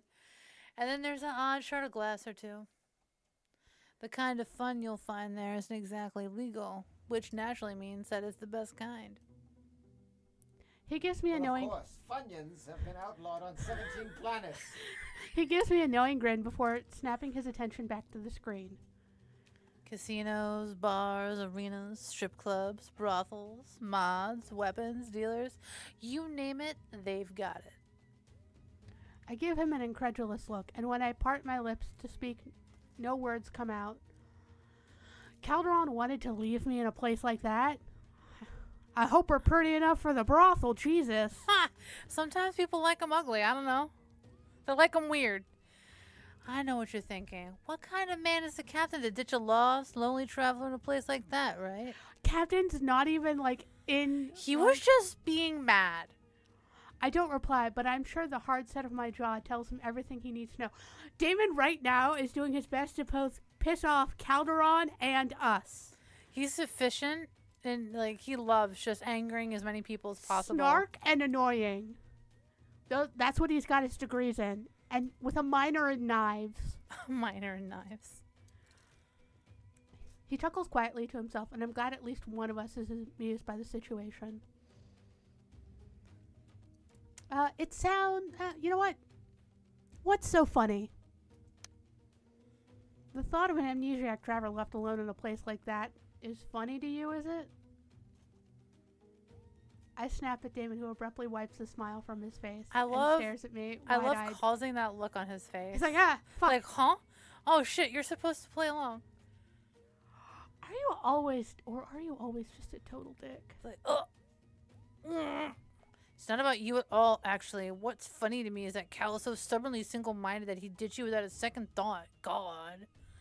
That's fair. I see a little stress mark right there. That's fair. Cal is all like... He's like, Cal is really this fucking dumbass who's like, we're just going to send him off on the next planet. And David's like... Cal would just like... in that moment, Cal would just throw me out of an airlock just to be rid of me. I advised him to keep you aboard, for the record. That's because you want to know more about me, dumbass. Why would you do that? He glowers at me, and I think I might have hit a nerve. Because despite what you might think, I'm not actually a total dick. I bite down on my tongue to keep from saying anything to that.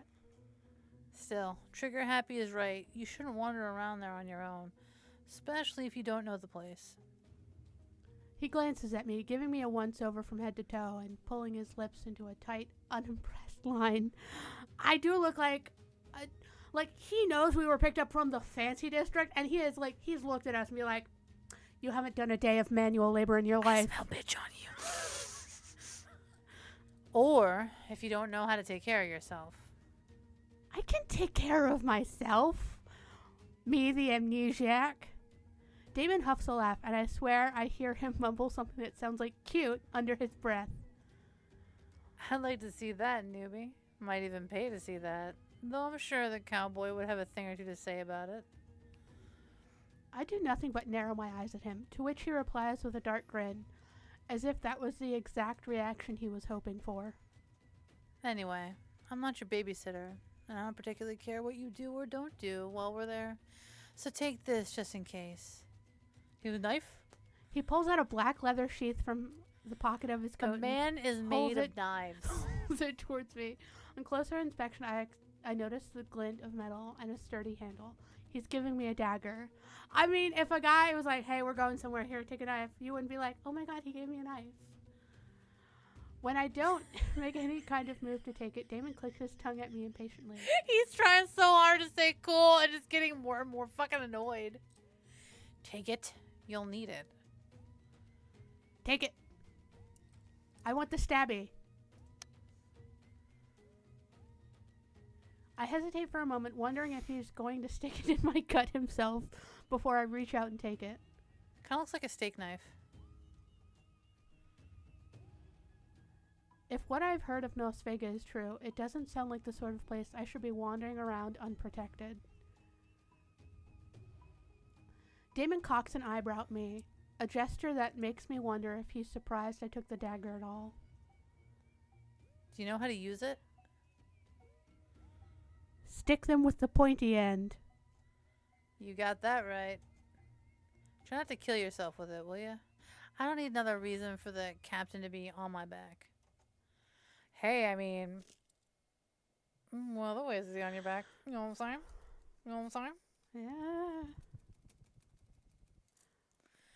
Damon, how are things looking on your end? Calderon's deep voice cuts our conversation short, and when I turn, his attention is still firmly fixed on the controls in front of him. I would question if he's noticed my presence at all, having not received so much as a glance from him, but I don't think anything escapes that man. The radar's coming up clean. No active patrols in the quadrant for the time being. Abo has the yard clear for landing. We're good to go. Ayame. We're coming into orbit, switching autopilot off to prepare for landing. All stats are looking good despite the, well, you know. Sebastian? Would it kill me to call you Bash like everyone else? Sebastian? A sigh crackles through the receiver, followed by Bash's voice once again, bright and bold. Engines are A-okay. Let's get busy. Damon snickers beside me, shaking his head before he pushes me toward an empty chair and sits me down. Does he even hear himself? I raise an eyebrow as he straps me in, securing the belts around me in place and pulling twice to ensure they're firm. I'm definitely. Oh, you do care. Oh, you actually do care about my safety after all. I care about whether you go flying from your seat and kicking me in the head on the way past. Now sit back and shut up. Yes, sir.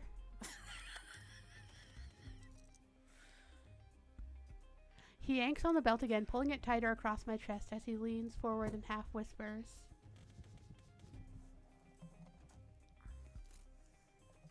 Don't make me strap your mouth shut, too.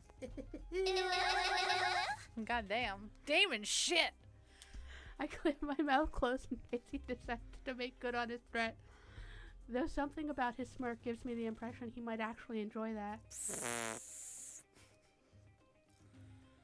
Everyone take your seats. We're about to enter Terranium's atmosphere.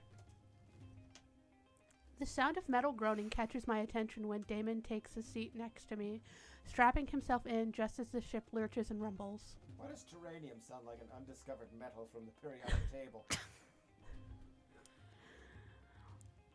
Leaning forward as far as my restraints will allow, the beige-orange mass of Terranium surrounds us. The vivid neon lights and unusual buildings of Nas Vega grow closer and closer as we approach our destination. When we descend the loading ramp, the first thing that hits me is the heat. Not the balmy weather you'd expect on a pleasant summer's day, but the scorch of fiery engines and hot metal. The late afternoon sun hangs low in the sky, and a metallic, oily scent lingers in the air. I wrinkle my nose at it, surveying my surroundings. We're on a landing strip in what looks to be some kind of junkyard. Scrap metal piles up on either side of us, broken down bots, rusted old spacecrafts, outdated tech. A graveyard of poor, unwanted things. It's a relief to step onto solid ground after the past few days in space, and I toe the dirt beneath my shoe, kicking up a small cloud of dust. Following behind the group, my eyes drift over the piles of junk surrounding us until my gaze falls upon a serving bot, an older model by the looks of what I can see of it, laying half buried within a pile of rusted metal arms, legs, torsos, thrown haphazardly into a pyramid. I step toward it, its black eyes, one cracked right down the middle, staring into mine, and its mouth opening and closing slowly, like a dying goldfish. A shiver runs through me, and I find myself feeling oddly sorry for the machine, left lost and alone among the skeletons of its own kind. Someone grabs my arm and yanks me aside roughly, and I see immediately what they've saved me from. They've saved me from impaling my foot on. A piece of scrap metal lays half buried in the sand, its jagged edge poking up ominously through the dust. Be careful. Calderon gives me a hard look, his face schooled into an expression of annoyance. I'm gonna let you choose.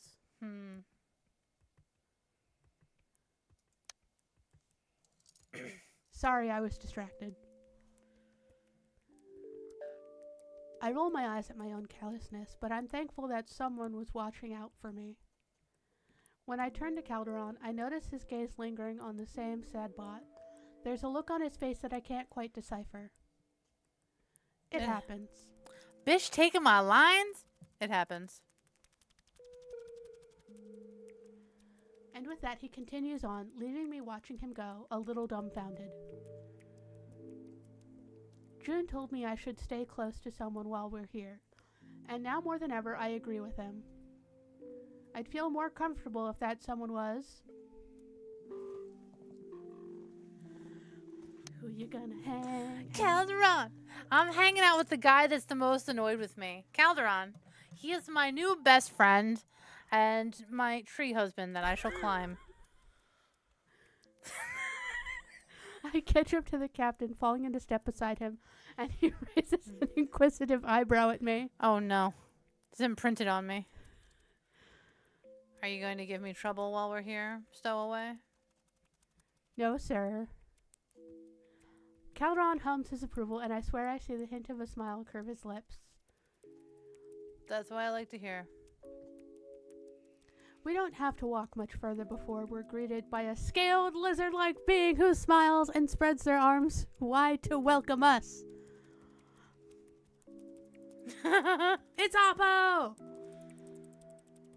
I break away from the group a little to get a better look at our host. Welcome, my friends. Oppo is so happy to see you again. Calderon steps forward first, a rumble of impatience hanging thick in his words. Skip the pleasantries, Oppo. We're here on business. Oppo drops their arms, surveying Calderon with an almost fearful look. I don't blame them, really. The captain is an intimidating man. Yes, of course. Do you have the parts? Right over here, Captain. Calderon strolls over to the gear with Damon in tow, while Aya steps forward to give Oppo a much friendlier greeting. How things been around here, Oppo? She smiles up at the lizard, who towers above her and makes a non-committal kind of sound. Bad, very bad since Kimari took over power. Oppo barely gets enough water to keep the club running. Now they have control of the council. Every oasis on the planet is under their order. Aya's eyebrows shoot up higher, her expression shifting to one of horror. Zovak gave his clan control of the Council of Embers? Yes, the old councilors executed. Many of the arena fighters have been taken from planet, made to serve the king's army. Oppo fears bad things are coming to the planets. June frowns, and I can't help but notice Oppo shy away a little, having only just noticed he was there. I think you might be right, Oppo. The Council of Embers? I ask Bash, who's standing beside me, and he whispers back his answer. Council of Embers are Terranium's government. Every planet has one. Council of Eons on Telara, Council of Iron on Cursa, Council of Essence on Orion. There was also the Council of Pearl before Kalachia was destroyed. All of them answer to the Crown Council on Goldus, who in turn answers to and advises the monarch. The monarch? You mean Zovak? Bash wrinkles his nose at the name. Most would argue against this claim. The monarchy has always been passed down through the royal Pegasi family ever since its creation. Zovak fought his way to the throne and took it by force. He's a ruthless man, and his clan, the Kamari, just as bad. While June and Aya carry on their conversation in hushed tones, I feel a hand on my back as Bash steers me toward Oppo, hailing them with a wave of his bionic hand. Oppo, I wanted you to meet Otto. The Arcanos looks at me, their beady eyes blinking rapidly and their forked tongue darting out from behind pointed teeth. Mr. Brash brought Oppo a new dancer, yes? No, this is our new friend, not a dancer. Yes, friend. Oppo's like, how can Oppo make use of this person? Bash shakes his head at the lizard, then leans in a little closer to whisper to me. Oppo runs a pretty popular club here in Las Vegas, and part of running the club involves hiring dancers. Of the sexy kind, if you get what I mean. An ungraceful snort of laughter escapes me, and I'm not sure whether to feel flattered or offended that Oppo had considered me a candidate. I mean, if I need a job. I see. I would say, for those of you that are unaware, Otto will put up a picture later. A bit of a lithe frame. Some might describe it as a bit twinkish. So, an adorable person of their stature dancing. I could see very many people finding that appealing. Would that be a fair assessment, Megan? Yes. Otto would need to gain a little bit of muscle if they're going to be pole dancing. They need to do a little bit of practice. They don't have a lot of muscle. Would Otto's club be more pole dancing, or would they be like cage dancers? It depends on what sort of dancers Oppo Do they have has. different theme nights, you think? I don't know what, cause like, so there's like the regular like dance, like regular club portion of the club, Yeah. and then there's like The sexy part of the club. sexy part of the club, and you don't really see much of that Now, in game. here's the thing. Because you can have a club with, like, regular dancers, and you have, like, the really important bits, they're covered, and they're still dancing, and you can have them in cages throughout the club. The art does not denote that in the game. Oh, okay. Oh, we get art? Nice. I feel a nudge on my arm, and when I turn, Oppo is beside me, teeth bared in a pointed smile. You will come and work for Oppo? Yes. Better than slumming it with the Astrometer crew.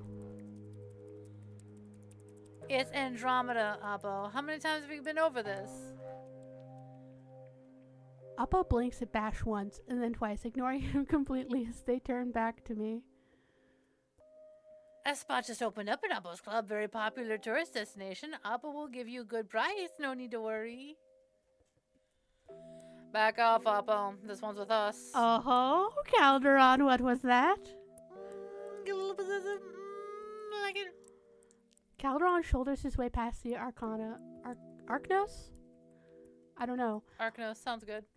Standing between us and blocking me from Oppo's beady eyes. His shoulders brush against mine, and the scent of clean soap and fresh linen washes over me. Nice. I can't see Oppo's reaction, but I hear the reply come from Calderon's other side. Yes, Captain, at once. How much for the parts? 2,000 credits. 2,000. Calderon leans in and says something to Oppo in a harsh whisper I don't understand. I realize after a moment that he's spoken another language entirely. Someone's a fancy lad. Eh? For you, Oppo will take 400, and Oppo's junkers will install the parts for you, free of charge. Calderon leans back and crosses his arms over his chest, looking awfully pleased with himself. You go to club while you wait. Show your new friend our hospitality here in Las Vegas.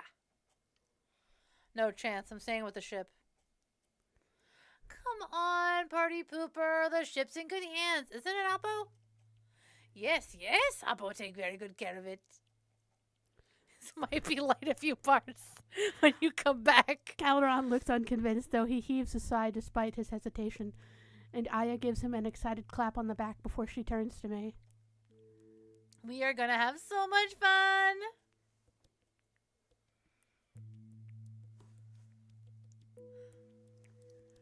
The streets of Las Vegas are a minefield of neon lights, tiny shop fronts, and stalls, and all manner of creatures roaming the city. It doesn't take us long to reach our destination, stopping outside a large, odd-shaped building with a fluorescent sign on the top reading, The Ark. And I think there's a good spot for us to break. Yes, and we should probably save it here as well. Yeah. No, we're not going to save. We're just going to start at the beginning of episode 2. Alright, so... Is there a main? There we go. Main menu. Confirm. So that has been for part 1 of Andromeda 6. Yeah. We'll be continuing this playthrough. How many episodes do we want to do of Andromeda 6 before we move on to another game? 3. Alright, so we're going to aim for 3, but we have a specific game we want to play in October. So basically we're going to stop at October, and then we're get up to chapter 3. we will probably get to chapter 3 by next episode, I'm thinking. Yeah. Because we're already at chapter 2 now. And we only played for 2 hours. At least chapter 3. Yeah. Let me just check the calendar. The calendar? So this Tuesday, nothing. We got 1. And then we got 1. Okay, we've got 2 Tuesdays. between now and October. We haven't met this guy yet, right? No, we meet him in episode 3. Okay. So far, we all know Calderon's my favorite. I've played the entire game. I can't list them in a numerical order. I like Damon's Root a lot, cause like underneath his snark, there's this layer of Squishy boy. he likes baking, Oh. and he'll specifically like make food. Like if you go on his romance route, like part of dating him, he'll make baked goods for you. That's delicious. What about Calderon? Is he squishy on the inside? He's been through a lot. He's probably like they all have like their. I wouldn't call Damon particularly squishy, but I also wouldn't call Calderon particularly squishy either. Like he loves his moms, but like most of his backstory is just he was in the military. No, I'm trying to like see like is he like nice to you in a relationship? I mean, obviously they're all nice to you in a relationship, but like Calderon's more protective, where Damon's a little bit like there's more snark, like more teasing in Damon's relationship, while Juniper just continues to be an incredibly green flag. Like he's just there to make sure you're okay. Yeah, And he loves you. I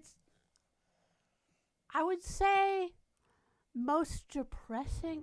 It's hard to say who actually gets the most depressing backstory. None of them have a good backstory. 1, 2, 3, 4, 5 of them don't have parents anymore. Oof. Only Cal and Rayon have their parents. Everybody else's parents are dead or missing. Oops. Oops, no parents. One of them wants to kill their parents. But that is us for the night. So if you make sure you get the chance, wish list Bad Summer on Steam and itch out. And you can play Andromeda 6 right now. Download it on itch.io. If you are a person who is currently making an Otome game or a dating sim or a visual novel, we want to fucking play it. Yeah. We would love to stream it for you.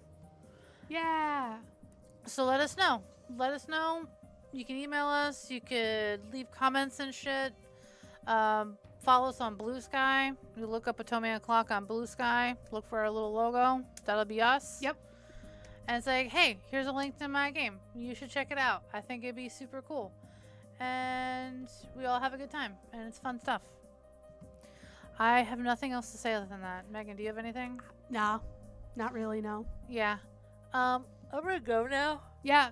We're done streaming. We're overtime. Yeah. So that's been us. And this has been Otome O'Clock. Yeah. So I'm Megahan. I'm Ashley of the A Button. We'll see you next Thursday for Stardew. Yes. And the Tuesday after that for more Andromeda 6. Yes. But next Tuesday on YouTube, we will have an edited episode of Otome O'Clock. It will be the last episode from our Otome O'Clock normal playthrough. Update everything. And then we're going to figure out, because we're doing a Otome O'Clock overtime, or Otome overtime, however we want to name it. Otome O'Clock overtime. It's going to be full playthrough. The first game we're doing a full playthrough of is Date Everything. We're going to continue off from the end where the official show is, and we finish the game. Yeah. We're figuring out a time frame for that, but... Yeah, and the first episode's going to be an hour and a half. We're trying to cut down. Like, listen, we haven't just it posting was an hour 45. We have just been posting up the fucking shows wholesale for 3 hours, and people are like, "That's a bit fucking much." Yeah. Can you trim it down a little bit? Because a little bit. A little sliver of trim. So yeah, we expect that. We'll see you next time. Take care of yourselves. See you next time. Bye.